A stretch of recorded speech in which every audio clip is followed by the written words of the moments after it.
तो नमस्कार दोस्तों, मैं सक्षम कुमार स्वागत करता हूं आप सभी का इस ब्यूटीफुल से चैनल पर। तो आज हम लोग लेके आ चुके हैं आपके लिए एक नया one shot motion in a straight line का। तो ये क्लास 11 फिजिक्स का चैप्टर नंबर 2 है और इसे हम बिल्कुल डिटेल में बिल्कुल एक एक धागा खोलते हुए पढ़ने वाले हैं। ठीक है, तो कहने का मतलब मेरा ये है कि जब आप लास्ट में वीडियो एंड कर रहे होंगे, जब आप पूरी वीडियो को खत्म कर रहे होंगे, तो आप लास्ट में मेरे को थैंक्स बोले बिना नहीं जा पाएंगे, क्योंकि एक एक टॉपिक, एक एक question, every type of question जो भी इनमें बन सकता है वो सब हम कवर करते हुए चलेंगे। और देखिए, शुरुआत में मैं थोड़ी सी आपको थ्योरी कराऊंगा। ये थ्योरी मल्टीपल चॉइस क्वेश्चंस के लिए काफी ज्यादा इंपॉर्टेंट है, क्योंकि मैंने जितने भी एग्जाम पैटर्न नोटिस करे हैं उनमें ये सब चीजें जरूर पूछी जाती हैं। तो वीडियो को यहीं पे स्टार्ट करते हैं और मैं आपका एक एक मिनट बचाने की कोशिश करूंगा, क्योंकि मुझे पता है इस समय आपके लिए एक एक मिनट कीमती है, क्योंकि आपके एग्जाम टाइम से हैं। ठीक है, तो सबसे पहले हमारी पहली हेडिंग व्हाट इज मैकेनिक्स, यहां से स्टार्ट करते हैं। तो सबसे पहले मैं आपको समझाऊंगा, फिर डेफिनेशन की ओर चलेंगे। ठीक है, तो देखिए मैकेनिक्स क्या होता है। सबसे पहले मैं आपसे पूछूंगा अगर मैकेनिक्स क्या होता है,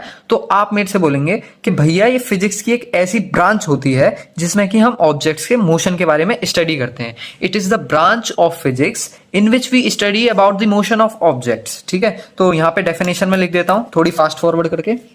it is the branch of physics in which we study about motion of objects.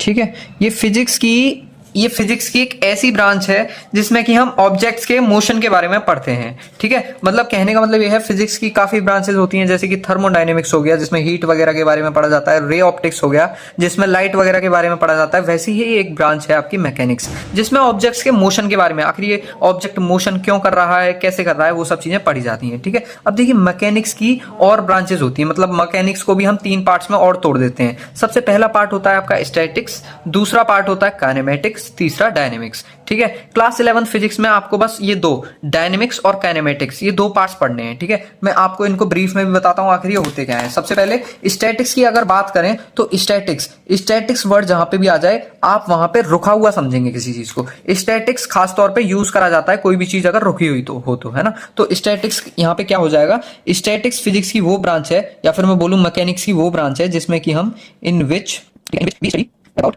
Motion of objects at rest. मतलब रेस्ट पर बॉडी के मोशन की कैसी प्रॉपर्टीज हैं, आखिर वो किस तरीके से मोशन दिखाता भी है, नहीं भी दिखाता है, वो चीजें हम पढ़ते हैं। ठीक है, स्टैटिक्स जहां पे भी आ जाए आप रेस्ट मान के चलेंगे ऑब्जेक्ट को। ठीक है, तो आप यहाँ पे मेन पॉइंट आपका ये चीज है कि स्टैटिक्स मैकेनिक्स की एक ऐसी ब्रांच है जिसमें कि हम मोशन किसी भी ऑब्जेक्ट के रेस्ट पर अगर वो रखा रहे तब उसकी स्टडी करते हैं। ठीक है, तो यहाँ पे मोशन लगाना वैसे आप लगा सकते हो।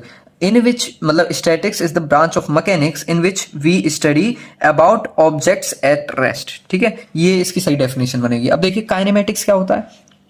काइनेमेटिक्स मैकेनिक्स की वो ब्रांच है जिसमें कि हम ऑब्जेक्ट्स के बारे में स्टडी करते हैं जब वो मोशन में होता है। ठीक है, तो इन विच मतलब kinematics is the branch of mechanics in which we study about objects at motion. ठीक है, कोई भी ऑब्जेक्ट अगर मोशन में हो ना तो उसकी स्टडी को हम क्या बोलेंगे, उसकी स्टडी को हम काइनेमेटिक्स बोलेंगे। ठीक है, और देखिए डायनेमिक्स इन दोनों से थोड़ा हटके, मतलब इससे मिलता जुलता है थोड़ा काइनेमेटिक्स से। देखिए हमने इसमें क्या पढ़ना है काइनेमेटिक्स में, कि आखिर कोई भी ऑब्जेक्ट मोशन कैसे कर रहा है। ठीक है, मोशन के स्टडी मतलब हम देखेंगे। ठीक है, और वहीं अगर मैं डायनेमिक्स की बात करूं तो ऑब्जेक्ट मोशन कैसे कर रहा है वो चीजें, और आखिर वो मोशन क्यों कर रहा है, ठीक है, उसके कॉज, क्यों वो मोशन कर रहा है, उसकी स्टडी को हम क्या बोलेंगे, डायनेमिक्स बोलेंगे। ठीक है, तो इसकी डेफिनेशन कंप्लीट करते हैं। Dynamics is the branch of mechanics in which we study about the motion of objects at movement. ठीक है, या कॉज ऑफ मोशन। ठीक है, अब देखिए डेफिनेशन है आपसे ये बोलती है कि डायनेमिक्स मैकेनिक्स की एक ऐसी ब्रांच है जिसमें कि हम स्टडी करते हैं in which we study about the motion of objects at movement. जब कोई भी ऑब्जेक्ट मूवमेंट कर रहा हो तब उसके मोशन को स्टडी करना क्या कहलाता है, डायनेमिक्स कहलाता है। और दूसरी चीज जो इस डेफिनेशन को इंपॉर्टेंट बनाती है कि डायनेमिक्स कॉज ऑफ मोशन के बारे में भी बताता है कि आखिर मोशन का कॉज क्या है। ठीक है, इसके बारे में भी स्टडी आपकी क्या कहलाता है, डायनेमिक्स कहलाती है। कॉज मतलब जानते हैं ना, कारण, कि आखिर मोशन क्यों हो रहा है, किस वजह से हो रहा है मोशन। ठीक है, उस चीज की स्टडी को आपको क्या बोलते हैं, डायनेमिक्स बोलते हैं। अब देखिए यहां तक तो हर कोई पढ़ा देता है, पर अब जो मैं बताऊंगा आपको वो बहुत इंपॉर्टेंट है कि काइनेमेटिक्स, जो कि आप अपने सेकंड चैप्टर, ठीक है, चैप्टर नंबर 2 क्लास 11 फिजिक्स के और चैप्टर नंबर 3, ठीक है, ये 2 और 3 चैप्टर काइनेमेटिक्स यूनिट बनाते हैं, ठीक है। और वहीं अगर मैं बात करूं चैप्टर 4 जो आपका होता है लॉज ऑफ मोशन, वो आपका पूरा का पूरा डायनेमिक्स बताता है। क्योंकि देखिए आप उस चैप्टर का नाम पढ़ेंगे ना, लॉज ऑफ मोशन,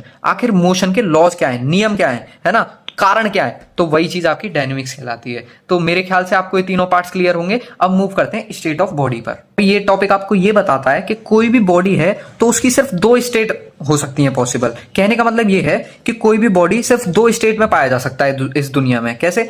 या तो वो ऑब्जेक्ट या फिर वो बॉडी या तो वो रेस्ट में हो सकती है या मोशन में हो सकती है, इसके अलावा तो कोई स्टेट बन नहीं सकती। मतलब उस बॉडी की दशा, या मैं कहूं वो बॉडी एग्जिस्ट जो करता है वो सिर्फ 2 स्टेट में कर सकता है, या तो वो बिल्कुल रुका हुआ होगा या फिर वो इधर उधर डोल फिर रहा होगा या फिर मोशन में होगा, मैं बोलूं तो, ठीक है। तो कहने का मतलब ये है इस दुनिया में, इस जगत में सिर्फ 2 टाइप के स्टेट होते हैं। किसी भी बॉडी, कोई भी बॉडी 2 स्टेट में एग्जिस्ट कर सकती है, या तो वो रेस्ट में होगी या फिर वो मोशन में होगी, ठीक है। तो रेस्ट को थोड़ा ब्रीफ में समझते हैं। मैं बोलता हूं आपको, रेस्ट को समझाता हूं। सबसे पहले रेस्ट को समझिए। देखिए रेस्ट एक बॉडी की वो स्टेट होती है जिसमें कि आपका टाइम तो बढ़ता जाता है पर टाइम के साथ साथ पोजीशन बढ़ती नहीं है, सेम नहीं, मतलब सेम रहती है, ठीक है, पोजीशन चेंज नहीं होती। तो आपका क्या कहलाएगा, वो स्टेट रेस्ट कहलाएगा। पर वहीं अगर मैं मोशन की बात करूं, अगर टाइम बढ़ता जा रहा है और पोजीशन भी आपकी चेंज होती जा रही है, पहले पोजीशन ली थी, टाइम बढ़ गया, अब आप यहां पे पहुंच गए, ठीक है, तो वो स्टेट आपकी क्या कहलाएगी, मोशन कहलाएगी, ठीक है। तो एक एक करके मैं इनकी डेफिनेशन लिख दे रहा हूं थोड़ा फास्ट फॉरवर्ड करके।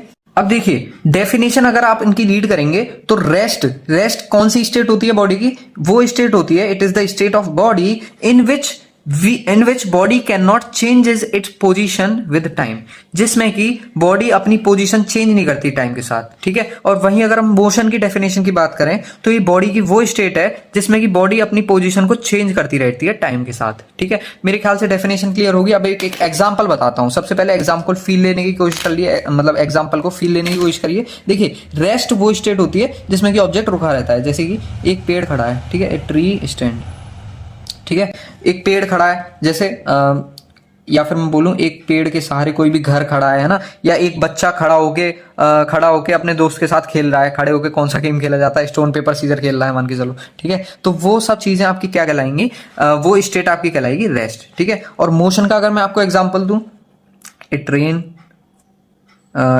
ट्रेवल्स, ठीक है, travels with a uniform speed, एक ट्रेन जो है ट्रेवल कर रही है यूनिफॉर्म स्पीड के साथ, ठीक है। तो वो चीज आपकी क्या कहलाएगी, मोशन में कहलाएगी। तो अब देखिए मोशन क्या होता है। तो मैंने आपको बताया मोशन एक बॉडी की वो स्टेट होती है जिसमें कि वो अपनी पोजीशन को चेंज करता है टाइम के साथ, ठीक है। कोई भी ऑब्जेक्ट अपनी पोजीशन को चेंज करता है टाइम के साथ, ठीक है। तो मोशन को अब हम थोड़ा ब्रीफ में समझने वाले हैं। अब देखिए मैं आपको जो डायनेमिक्स और ये मोशन, स्टेट ऑफ बॉडी, ये सब जो टॉपिक पढ़ा रहा हूँ ना, ये आपके एमसीक्यू में जरूर पूछे जाते हैं। और ये बात मैं गारंटी दे रहा हूँ, अगर आपका हाफ ईयरली पेपर में एमसीक्यू पूछा जा रहा है 11th क्लास में, तो उसमें इनमें से ये पेज आप इसे गांठ बांध के रख लीजिए, एक एमसीक्यू जरूर आएगा, ठीक है। इस बात की गारंटी मेरी है। और अगर वो एमसीक्यू आया तो आप एक रिक्वेस्ट छोटी सी, थैंक्स लिख के जरूर जाना, क्योंकि मेरे को पूरा विश्वास है यहां से एक एमसीक्यू जरूर पूछा जाएगा, ठीक है। तो सबसे पहले मोशन आप समझ चुके हैं। अब देखिए मोशन के भी टाइप्स होते हैं, ठीक है। मोशन के सबसे पहले मोशन के टाइप्स को हम 2 पार्ट्स में क्लासिफाई कर देते हैं, ठीक है। सबसे पहले हम मोशन के टाइप्स को पढ़ेंगे on the basis of nature of path followed, ठीक है। मतलब कोई भी ऑब्जेक्ट क्या पाथ को फॉलो करता है, कौन से पाथ को फॉलो करता है, उस बेसिस पर अब हम पढ़ने वाले हैं कि कितने टाइप के मोशन होते हैं, ठीक है। तो 3 टाइप के मोशन होते हैं on the basis of path, nature of path, ठीक है। 3 टाइप के मोशन। सबसे पहले रेक्टिलिनियर मोशन, ठीक है। रेक्टिलिनियर मोशन, देखो नाम से आपको बता रहा है, नाम में लीनियर शब्द छुपा हुआ है।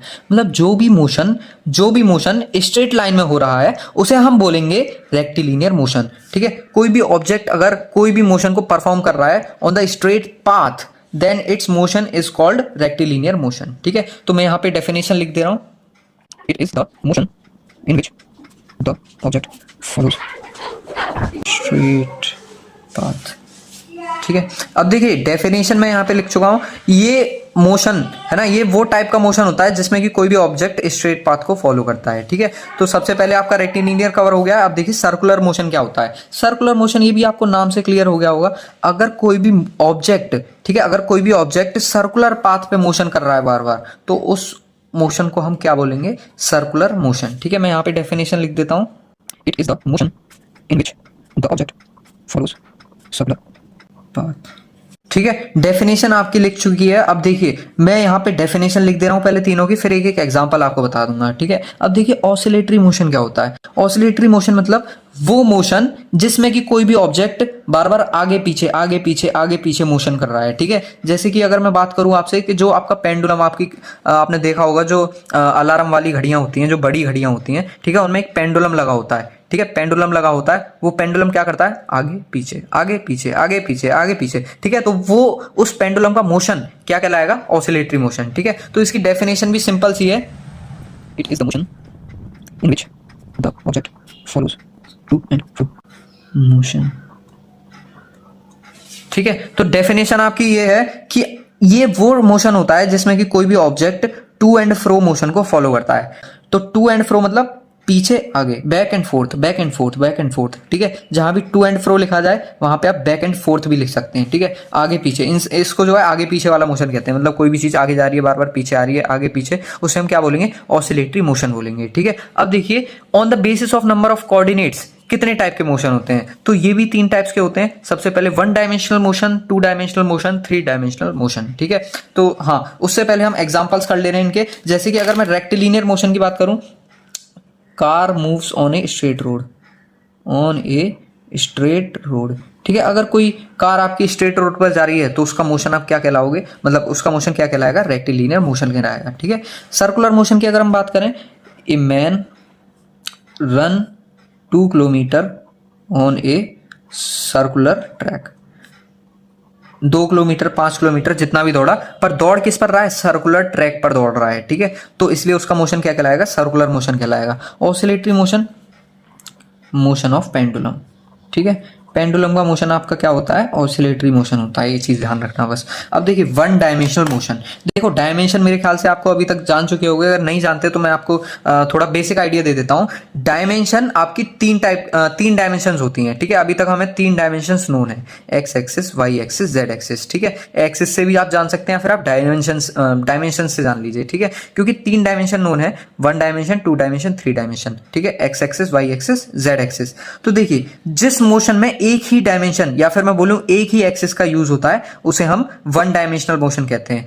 जिस मोशन में दोनों डायमेंशन यूज हो जाए, एक्स एक्सिस वाई एक्सिस या वाई एक्सिस और जेड एक्सिस, कोई भी दो एक्सिस, ठीक है, कोई भी दो एक्सिस यूज हो जाए तो उस मोशन को हम बोलेंगे टू डायमेंशनल मोशन। जिस मोशन में तीन डायमेंशन, तीनों dimension x axis y axis z axis तीनों आपकी यूज हो जाए, वो मोशन क्या कहलाएगा, 3D मोशन कहलाएगा। ठीक है, मैं इनकी डेफिनेशन से लिख दे रहा हूं तो आपको और ज्यादा क्लियर हो जाएगा।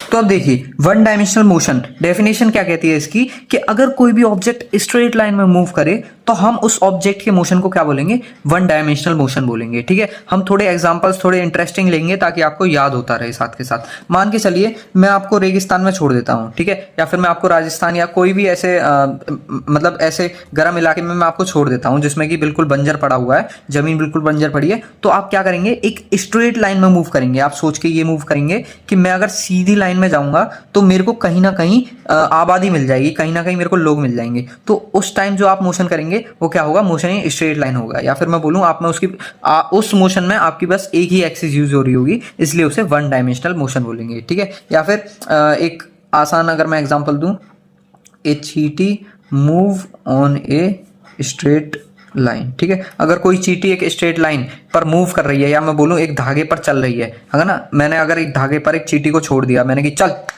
है ना, तो वो पूरे धागे पर चल रही है, तो उसके मोशन को हम क्या बोलेंगे, वन डायमेंशनल मोशन बोलेंगे। ठीक है, अब देखिए टू डायमेंशनल मोशन, मान के चलो एक एग्जांपल देता हूं। सबसे पहले तो डेफिनेशन पढ़ ले रहे हैं। अगर कोई भी ऑब्जेक्ट एक प्लेन में मूव कर रहा है, ठीक है, प्लेन मतलब दो एक्सिस से मिलकर कोई भी प्लेन बनता है। ठीक है, नेक्स्ट चैप्टर में आप पढ़ेंगे डिटेल में।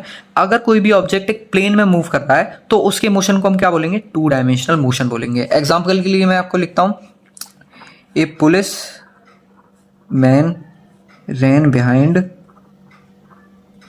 Thief.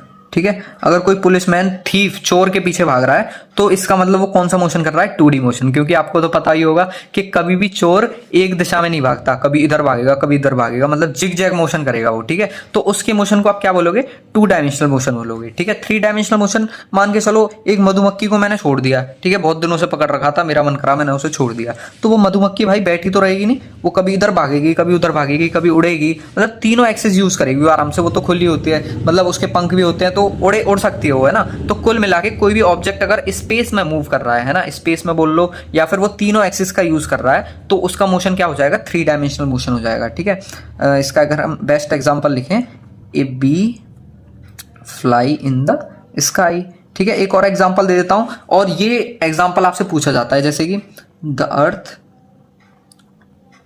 Revolves around the sun, ठीक है। बहुत लोगों को ये डाउट होता है कि 2D मोशन है 3D मोशन है। तो देखिए, एक तो अर्थ सर्कुलर मोशन करती है और ऊपर से वो अपनी एक्सिस पर भी घूमती रहती है, जिसकी वजह से उसके तीनों एक्सिस यूज होती हैं, ठीक है। तो अगर मैं कहूं आपसे कि अर्थ जो रिवॉल्व करती है सन के अराउंड, वो 2D मोशन है या 3D मोशन, तो आप क्या बोलेंगे, 3D मोशन, ठीक है। कई कई किताबों में गलत भी लिखा होता है, कई कई में सही भी लिखा होता है, पर हम एनसीईआरटी को फॉलो करेंगे, ठीक है। तो अब नेक्स्ट टॉपिक देखते हैं हमारा पॉइंट ऑब्जेक्ट। तो देखिए साथियों, अब हम देखने वाले हैं कि आखिर पॉइंट ऑब्जेक्ट क्या होता है। किसी भी ऑब्जेक्ट को हम पॉइंट ऑब्जेक्ट कब कह सकते हैं, किस कंडीशन में कह सकते हैं, ठीक है। तो वो अब हम पढ़ने वाले हैं। तो देखिए, नाम से आपको पता चल रहा होगा, पॉइंट ऑब्जेक्ट मतलब कोई भी ऑब्जेक्ट पॉइंट जैसा दिखे। तो ये बात बिल्कुल गलत है, ऐसा हम नहीं बोलेंगे। हम किसी भी ऑब्जेक्ट को पॉइंट ऑब्जेक्ट जब बोलेंगे जब वो अपनी औकात से ज्यादा डिस्टेंस कवर कर ले, ठीक है। औकात कहना वर्ड थोड़ा गलत होगा, मानता हूं, पर कहने का मतलब ये है, आप उसकी जड़ तक पहुंचिए। मैं कहना क्या चाहता हूं कि मैं ये कहना चाहता हूं कि an object is considered as a point object. हम किसी भी ऑब्जेक्ट को पॉइंट ऑब्जेक्ट जब बोल सकते हैं जब वो अपनी हाइट से बहुत ज्यादा डिस्टेंस कवर कर ले, ठीक है। When it covers distance which is much larger than it's height, ठीक है। वो अपनी हाइट से बहुत ज्यादा डिस्टेंस को कवर कर ले, जब हम उस ऑब्जेक्ट को क्या बोल सकते हैं, पॉइंट ऑब्जेक्ट बोल सकते हैं। मैं इसकी डेफिनेशन लिख दूंगा तो आपको और क्लियर हो जाएगी। देखिए, डेफिनेशन आपसे क्या बोलती है, हम किसी भी ऑब्जेक्ट को पॉइंट ऑब्जेक्ट जब बोलेंगे जब वो ऑब्जेक्ट अपनी हाइट से बहुत ज्यादा डिस्टेंस कवर कर ले, ठीक है। When it is cover the distance which is much larger than it's height, ठीक है। तो वो चीज हम क्या बोलेंगे, पॉइंट ऑब्जेक्ट बोलेंगे। अब देखिए, इसका एक एग्जांपल ले लीजिए। मान के चलिए एक ट्रेन है, ठीक है। अ train covers a journey of hundreds of kilometres, ठीक है, हंड्रेड्स ऑफ किलोमीटर्स। तब हम उस ट्रेन को क्या बोल सकते हैं, पॉइंट ऑब्जेक्ट बोल सकते हैं, ठीक है। कहने का मतलब ये है कि जरूरी नहीं वो चीज छोटी ही हो, आपके अकॉर्डिंग छोटी हो। मतलब कहने का मतलब ये है कि वो ऑब्जेक्ट, ठीक है, वो ऑब्जेक्ट कितना भी बड़ा हो पर वो अपनी हाइट से ज्यादा डिस्टेंस कवर करे, बहुत ज्यादा, ठीक है, बहुत ज्यादा। मान के चलो, अगर मैं बोलूंगा कि धरती, क्या आप धरती को पॉइंट ऑब्जेक्ट बोल सकते हो, तो आप तो मना कर दोगे कि नहीं बोल सकते। पर अगर मैं आपसे बोलूं कि जो बड़े बड़े साइंटिस्ट हैं वो उस धरती को पॉइंट ऑब्जेक्ट मान लेते हैं जब वो उस धरती की स्टडी करते हैं, जब वो पूरा एक चक्कर अर्थ मतलब सन का काट के आती है। क्योंकि सन का चक्कर काटना अपने आप में ही बहुत बड़ी बात है, वो बहुत ज्यादा डिस्टेंस होती है। तो उस डिस्टेंस के लिए जब आप अर्थ की स्टडी करोगे तो आप उसे पॉइंट ऑब्जेक्ट कंसिडर कर सकते हो। अब बताओ, अर्थ जैसी बड़ी चीज को भी आप पॉइंट ऑब्जेक्ट कह सकते हो, पर कब कह सकते हो, जब वो अपनी औकात से ज्यादा डिस्टेंस कवर करे, ठीक है। तो मेरे ख्याल से पॉइंट ऑब्जेक्ट आपको क्लियर होगा। ये अच्छे समझ नहीं पाते हैं, ठीक है। तो आपको समझ आ चुका है तो बहुत बढ़िया बात है। तो अब मूव करते हैं अपने नेक्स्ट टॉपिक की तरफ। तो अब देखते हैं next topic, scalar and vector quantities, ठीक है। तो अब इन दोनों क्वांटिटीज को हम अच्छे से समझने वाले हैं कि आखिर स्केलर क्वांटिटीज क्या होती हैं, वेक्टर क्वांटिटीज क्या होती हैं। तो ऐसी क्वांटिटीज जिनका मैग्नीट्यूड होता है, सिर्फ मैग्नीट्यूड होता है, ठीक है, उन्हें हम क्या बोलते हैं, स्केलर क्वांटिटीज बोलते हैं। और वेक्टर क्वांटिटीज ऐसी क्वांटिटीज जिनका मैग्नीट्यूड भी होता है और डायरेक्शन भी होता है, ठीक है, उन्हें हम क्या बोलते हैं, वेक्टर क्वांटिटीज बोलते हैं। तो मेरे ख्याल से फर्क तो आप समझ चुके होंगे। स्केलर क्वांटिटीज वो क्वांटिटीज जिनका मैग्नीट्यूड तो होता है पर डायरेक्शन नहीं होती, ठीक है। और वहीं वेक्टर क्वांटिटीज की बात करें तो उनके पास मैग्नीट्यूड भी होता है और डायरेक्शन भी होता है। दोनों के एग्जाम्पल्स देख ले रहे हैं। जैसे अगर वेक्टर क्वांटिटीज के एग्जाम्पल की अगर मैं बात करूं तो सबसे पहले वेलोसिटी समझ लीजिए, ठीक है। वेलोसिटी एक वेक्टर क्वांटिटी है, डिस्प्लेसमेंट एक वेक्टर क्वांटिटी है, ठीक है। और वहीं अगर मैं स्केलर क्वांटिटीज के एग्जांपल्स की बात करूं, डिस्टेंस एक स्केलर क्वांटिटी है, स्पीड एक स्केलर क्वांटिटी है, ठीक है। ये डिस्टेंस और ये डिस्प्लेसमेंट, ये दोनों आप नेक्स्ट टॉपिक में पढ़ने वाले हो, ठीक है। अब देखिए, स्पीड और मान के चलो लेंथ, मास, टाइम, ये सब क्या है आपकी स्केलर क्वांटिटीज। वेक्टर क्वांटिटीज के और एग्जांपल दूं तो जैसे फोर्स, ठीक है, टॉर्क, ये क्या हो जाएंगे, आपकी वेक्टर क्वांटिटीज हो जाएंगी। अब देखिए, अब हम समझने वाले हैं कि आखिर डिस्टेंस और डिस्प्लेसमेंट में क्या फर्क होता है। तो देखिए, डिस्टेंस एंड डिस्प्लेसमेंट दोनों के बीच हम फर्क देखने वाले हैं कि आखिर क्या डिफरेंसेस होते हैं, और दोनों को डिटेल में पढ़ने वाले हैं। देखिए, डिस्टेंस क्या होता है? Distance is the actual path covered by an object. किसी ऑब्जेक्ट के द्वारा एक्चुअल पाथ जो कवर किया गया है उसे हम डिस्टेंस कहते हैं, ठीक है। और डिस्प्लेसमेंट की अगर मैं बात करूं तो it is the shortest path covered by an object, ठीक है। तो दोनों का फर्क मेरे ख्याल से आपको क्लियर होगा। ये शॉर्टेस्ट पाथ है और ये एक्चुअल पाथ है, ठीक है, किसी ऑब्जेक्ट के द्वारा।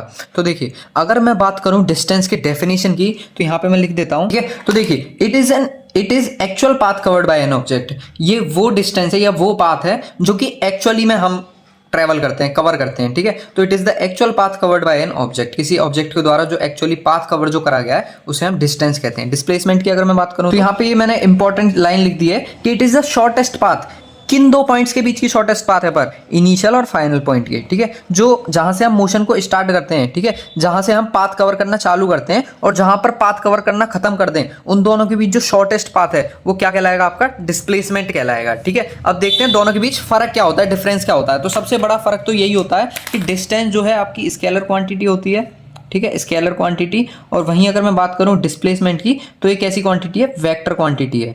क्यों? क्योंकि इसकी डायरेक्शन हम दिखा सकते हैं, ठीक है। मान के चलो आप नेगेटिव डायरेक्शन में शॉर्टेस्ट पाथ कवर कर रहे हैं तो आप माइनस के साइन से डिस्प्लेसमेंट दिखाएंगे, ठीक है। पर डिस्टेंस जो है हमेशा ऐड होती रहती है, चाहे आप नेगेटिव डायरेक्शन में करें चाहे पॉजिटिव डायरेक्शन में, ठीक है।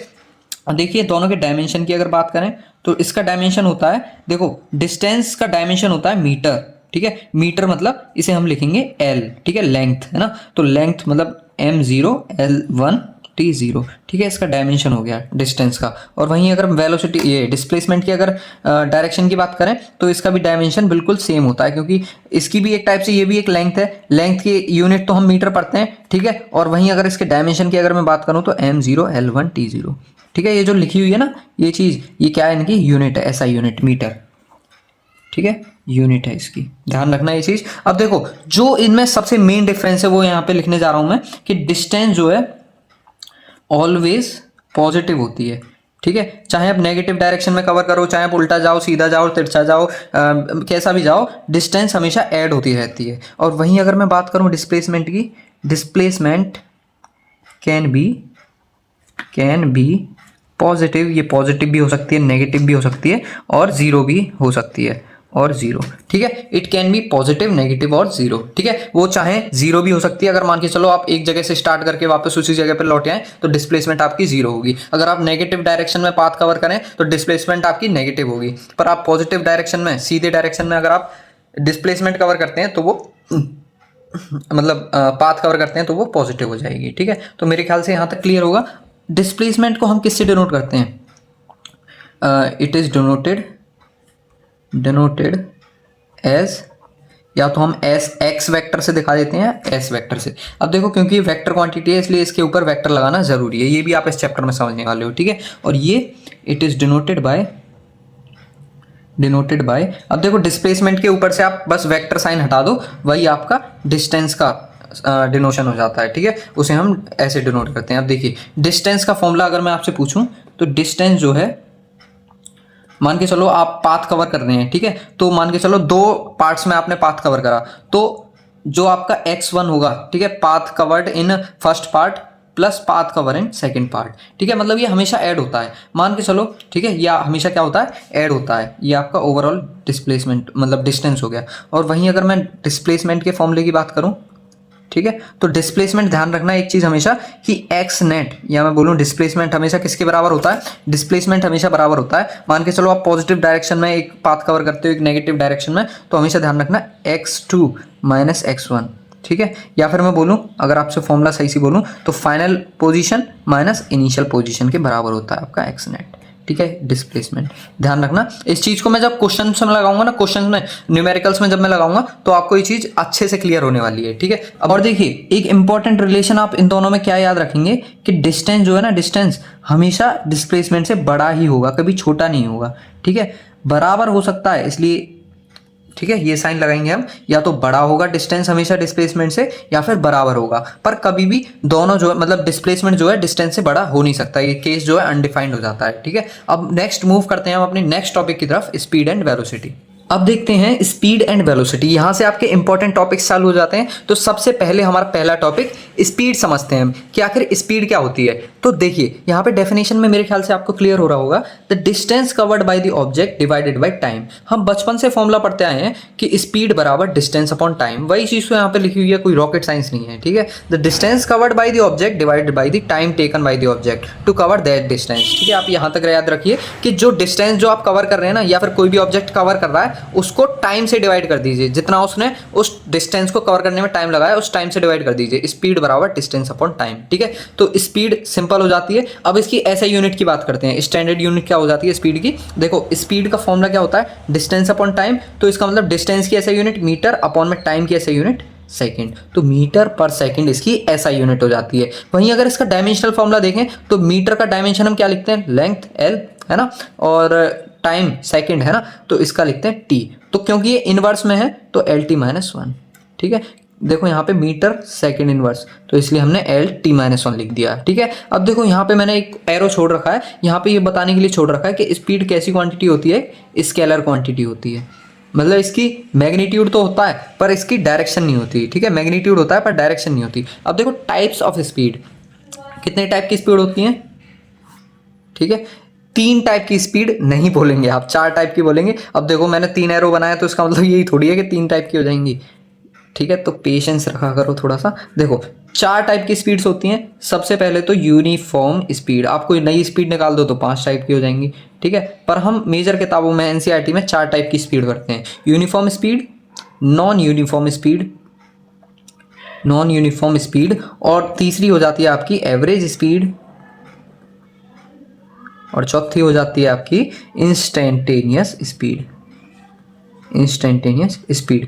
चारों टाइप्स को हम एकदम डिटेल में समझने वाले हैं। तो सबसे पहला टाइप देखिए, यूनिफॉर्म स्पीड क्या होती है। जब कोई ऑब्जेक्ट इक्वल डिस्टेंस कवर करे in equal interval of time में, तो हम उसकी स्पीड को क्या बोलेंगे, यूनिफॉर्म स्पीड बोलेंगे, ठीक है। यहाँ पे देखिए, और देखो हमेशा ध्यान रखना कि यूनिफॉर्म स्पीड का ग्राफ जो हमेशा बन के आता है, कैसा बन के आता है, हमेशा स्ट्रेट लाइन में बन के आता है। अगर ग्राफ डिस्टेंस और टाइम के बीच का स्ट्रेट लाइन है तो इसका मतलब स्पीड कैसी है आपकी, यूनिफॉर्म स्पीड है, ठीक है। तो देखिए जो ग्राफ है ना, ग्राफ कौन सा ग्राफ, डिस्टेंस टाइम का, ठीक है। डिस्टेंस टाइम ग्राफ आपको क्या देता है, स्पीड बताता है। या फिर मैं बोलूँ डिस्टेंस टाइम ग्राफ के जो लाइन जो होगी, मतलब जो स्लोप होगा, वो आपको क्या बताएगा, स्पीड बताएगा, ठीक है। तो जो मतलब पहले से पढ़ चुके हैं वो इस चीज़ को समझे होंगे, नहीं समझे तो आप बस इतना याद रखो कि डिस्टेंस टाइम का जो ग्राफ होता है वो आपको क्या देता है, स्पीड देता है, ठीक है। अब देखो यहाँ पे डिस्टेंस और टाइम के बीच में ग्राफ बना हुआ है। यहाँ पे इस ग्राफ को थोड़ा समझने की कोशिश करते हैं। मान के चलो मैं थोड़ी मार्किंग कर दे रहा हूँ, ये 5, 10, 15,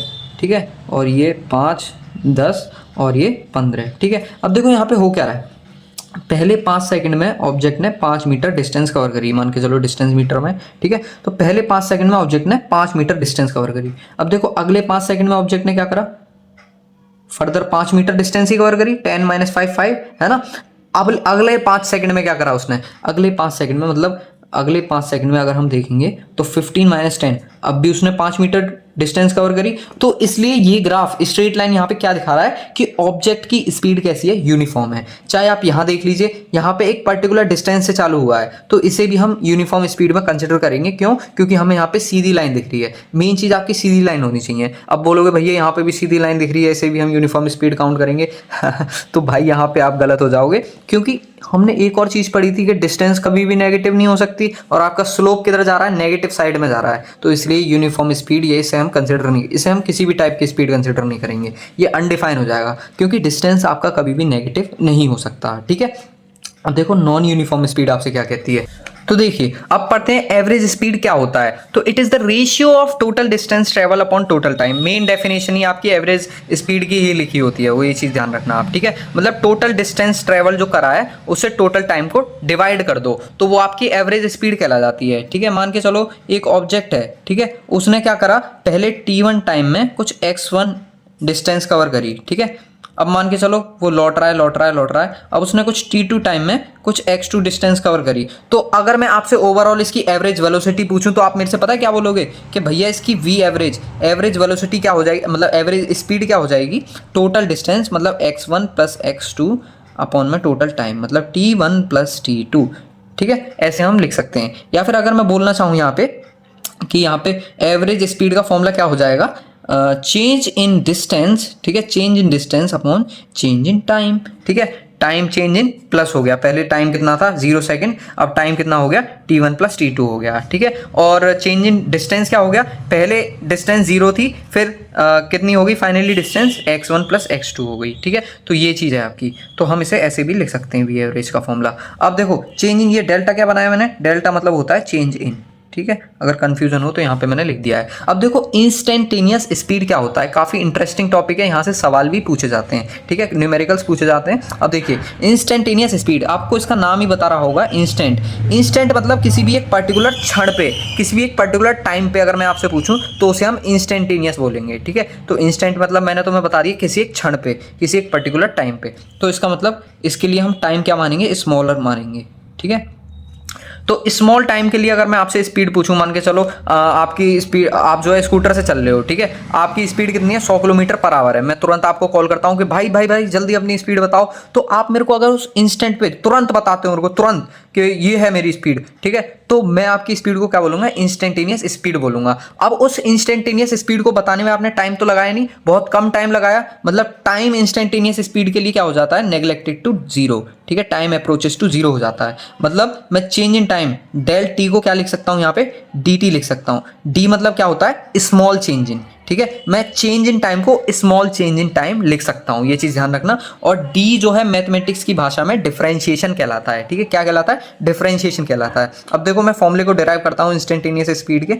हम जानते हैं कि वी एवरेज किसके बराबर होता है, change in distance upon change in time के, ठीक है। अब देखो for instant time, for instant time, for instant time आप लोग जानते हैं, for instant time, instant time के लिए हम डेल टी को अप्रोचेस टू जीरो मानते हैं। इसका मतलब डेल टी को हम किसके बराबर लिख देंगे, डी टी के बराबर लिख देंगे, स्मॉल चेंज इन टाइम के बराबर। अब देखो अगर हम वी इंस्टेंटेनियस निकाल रहे हैं, अब अगर हम डेल टी की जगह डी टी लिख रहे हैं, ठीक है, स्मॉल चेंज इन टाइम लिख रहे हैं, तो स्मॉल चेंज इन टाइम में स्मॉल चेंज इन डिस्टेंस आएगा, थोड़ा मतलब कम टाइम अगर चेंज होगा तो उसमें कम डिस्टेंस चेंज होगी, तो यहाँ पे हम डी एक्स डेल एक्स की जगह भी क्या लिख देते हैं, डी एक्स लिख देते हैं। तो ये आपका इंस्टेंटेनियस स्पीड का फॉर्मूला बनके तैयार हो चुका है, ठीक है। अब देखो यहाँ पे डी का मतलब डिफरेंशिएशन होता है, मैं आपको क्वेश्चन की मदद से समझाऊंगा आगे, जब हम वेलोसिटी देखेंगे ना तो मैं क्वेश्चन की मदद से भी समझाऊंगा और आपको इनके फॉर्मूले भी लिख के दूंगा, आके डिफरेंशिएशन के फॉर्मूले और रूल्स क्या हैं, ठीक है। अब देखो एक आपका सिंपल सा क्वेश्चन ये है, पहले आप खुद ट्राई कर सकते हैं वरना मैं करा ही रहा हूँ।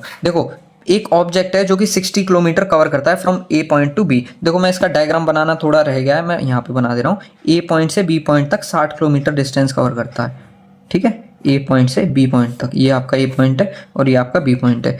अब 45 इसे करने में कितना टाइम लगाता है, 45 मिनट, 45 मिनट्स लगाता है। अब मान के चलो बी पॉइंट से सी पॉइंट पर वो वापस आता है, ठीक है, and return back in 30 minute. अच्छा पूरे हाँ तो ठीक है, पूरे रिटर्न हो जाता है वो, ठीक है।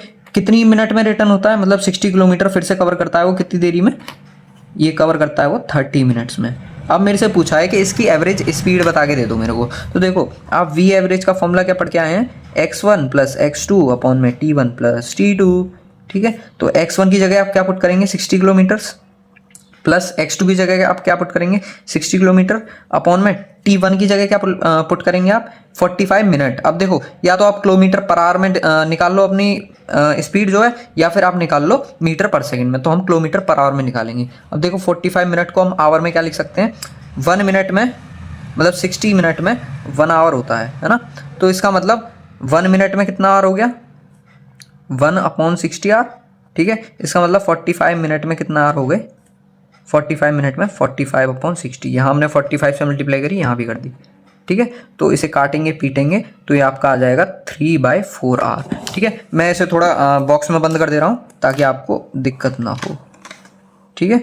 ये हमने 60 मिनट को कन्वर्ट कर दिया इन आवर्स में, तो इसे हम क्या लिख सकते हैं 3/4 आवर लिख सकते हैं, ठीक है।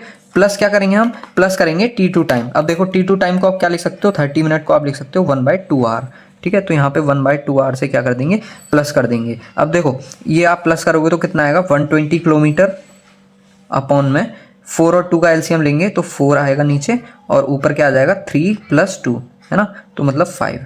अब आप इसे अपॉन में 1 ले सकते हैं, इसे r ले सकते हैं, तो 5 इधर चला जाएगा, 120 और 4 ऊपर आ जाएगा मल्टीप्लाई में, अपॉन में 5, ठीक है। तो आप इसे काटेंगे पीटेंगे तो 2 जा और ये 5 जा, तो इसका मतलब आपका जो आंसर आएगा वो कितना निकल के आएगा, 100 किलोमीटर पर आवर। ठीक है, तो मेरे ख्याल से यहां तक आपको क्लियर होगा। अब हम मूव करते हैं अपने नेक्स्ट टॉपिक की तरफ। तो देखिए अब वेलोसिटी, वेलोसिटी क्या होता है, तो rate of change of position with time is called velocity. ठीक है, मतलब change in position upon change in time को हम क्या बोलते हैं, वेलोसिटी बोलते हैं। ठीक है, अब डेफिनेशन मैंने थोड़ी बताई आपको, अब ये आप इनके 3-4 टाइप्स पढ़ेंगे तो आपको वेलोसिटी पूरी क्लियर हो जाएगी। ठीक है, तो डिटेल में पढ़ते हैं इसे। Rate of change of position with time को हम क्या बोलते हैं, वेलोसिटी बोलते हैं। ठीक है, इसकी एसआई यूनिट क्या होती है, अब देखो एसआई यूनिट वेलोसिटी का फॉर्मूला डिस्प्लेसमेंट अपॉन टाइम होता है, आगे बताऊंगा थोड़ा डिटेल में। ठीक है, आप जब तक पेशेंस रखिए थोड़ा। तो वेलोसिटी का फॉर्मूला डिस्प्लेसमेंट अपॉन टाइम, मतलब इसकी एसआई यूनिट क्या हो जाएगी, मीटर पर सेकेंड, मीटर पर सेकेंड। ठीक है, इसे हम मीटर सेकेंड इनवर्स भी लिख सकते हैं। ठीक है, अब देखिए डायमेंशनल फॉर्मूला क्या हो जाएगा इसका, मीटर लेंथ है इसका मतलब तो एल है ना, सेकेंड इनवर्स मतलब टी इनवर्स। ठीक है, तो इसका डायमेंशनल फॉर्मूला क्या हो गया, एल टी माइनस 1 हो गया। ठीक है, अब देखिए टाइप्स ऑफ वेलोसिटी, कितने तरीके की वेलोसिटी होती हैं, जैसे हमने स्पीड का पढ़ा था वैसी वेलोसिटी का 4 तरीके की वेलोसिटीज होती हैं। ठीक है, सबसे पहले तो आप क्या लिखेंगे, सबसे पहली टाइप वेलोसिटी यूनिफॉर्म वेलोसिटी। ठीक है, एक एक करके चारों को पढ़ेंगे, डिटेल में पढ़ेंगे थोड़ा, तो आप डरिए मत बिल्कुल भी। ठीक है, तो यूनिफॉर्म वेलोसिटी क्या होती है, और फिर उसके बाद हम देखेंगे नॉन यूनिफॉर्म वेलोसिटी क्या होती है, नॉन यूनिफॉर्म वेलोसिटी। ठीक है, नॉन यूनिफॉर्म आप कहीं कहीं से वो भी पढ़ते होंगे वेरिएबल, है ना, नॉन यूनिफॉर्म को आप वेरिएबल भी पढ़ते होंगे तो कंफ्यूज मत होना। ठीक है, तो uniform velocity, non uniform velocity, average velocity. ठीक है, यहाँ पे लिख दे रहे हैं एवरेज वेलोसिटी। ठीक है, तो ये आपकी, और चौथी टाइप आपकी इंस्टेंटेनियस वेलोसिटी।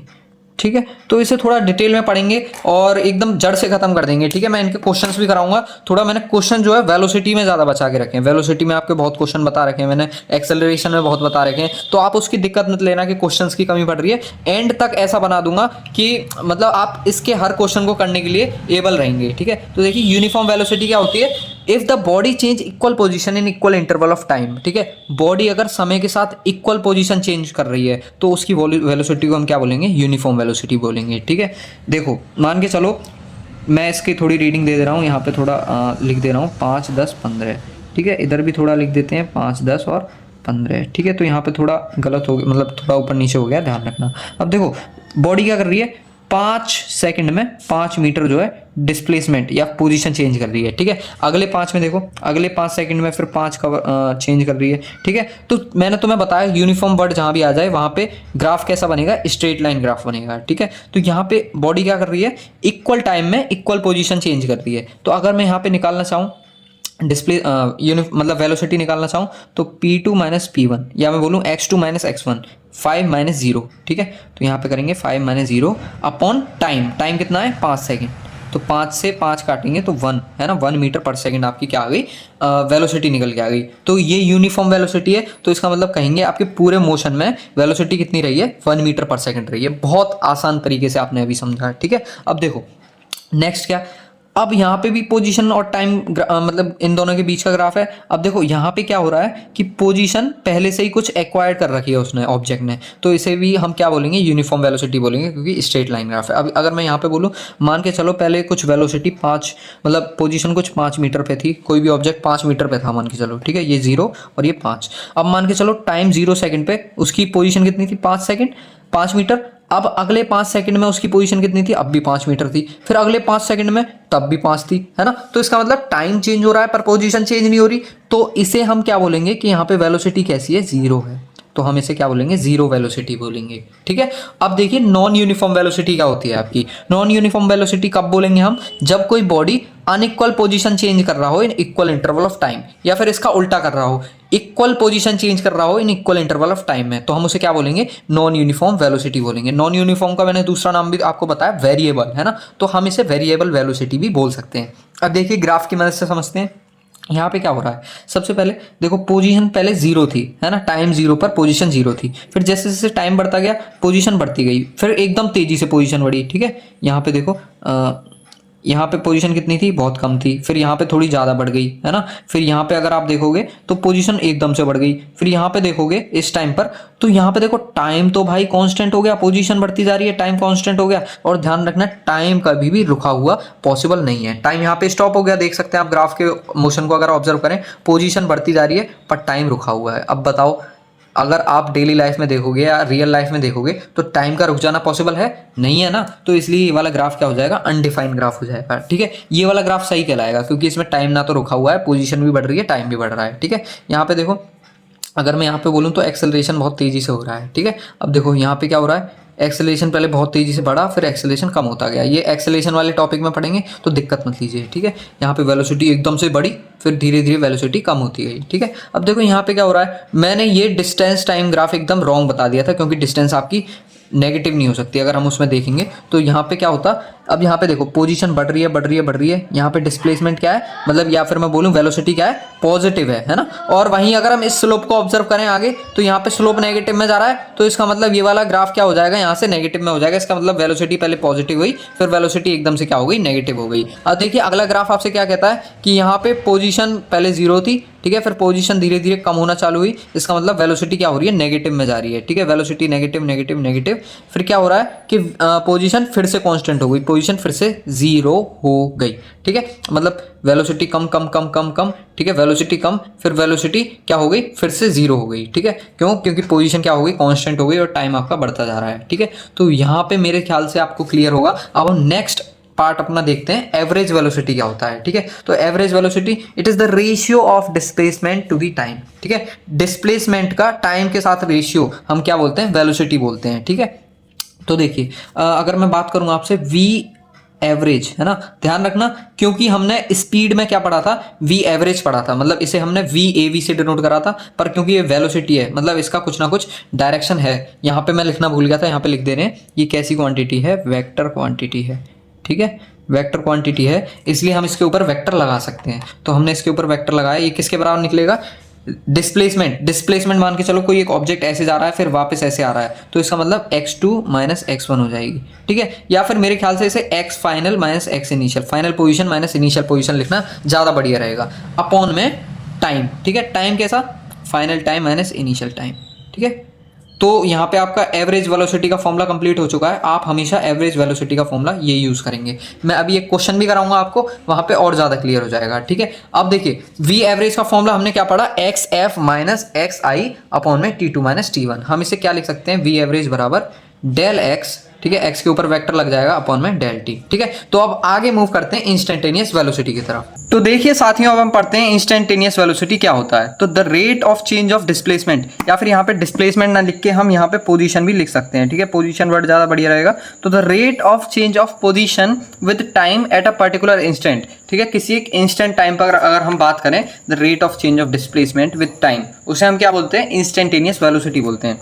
ठीक है, पर बात कहाँ करनी है हमें, एक पर्टिकुलर इंस्टेंट पे, मतलब टाइम यहाँ पे हम क्या मान लेंगे, एकदम नेग्लेक्ट मान लेंगे, स्मॉल चेंज इन टाइम मानेंगे। ठीक है, तो यहाँ पे हम लिख सकते हैं कि हमें एवरेज वेलोसिटी का तो फॉर्मूला पता है, we know average velocity is equal to del x change in displacement change in position upon time. ठीक है, तो हम ये चीज़ जानते हैं, ये फॉर्मूला हम पहले से जानते हैं, पर हमने इंस्टेंटेनियस वेलोसिटी, इंस्टेंटेनियस स्पीड में हम क्या पढ़ के आए थे कि इंस्टेंट वर्ड जहाँ भी आ जाए वहाँ पे तुम टाइम को क्या मान लेते हो, नेग्लेक्ट कर देते हो। तो वहाँ पे टाइम डेल टी की वैल्यू किस में बदल जाएगी, डेल टी की वैल्यू बदल जाएगी डी टी में। ठीक है, तो यहाँ पे लिख सकते हैं फॉर इंस्टेंट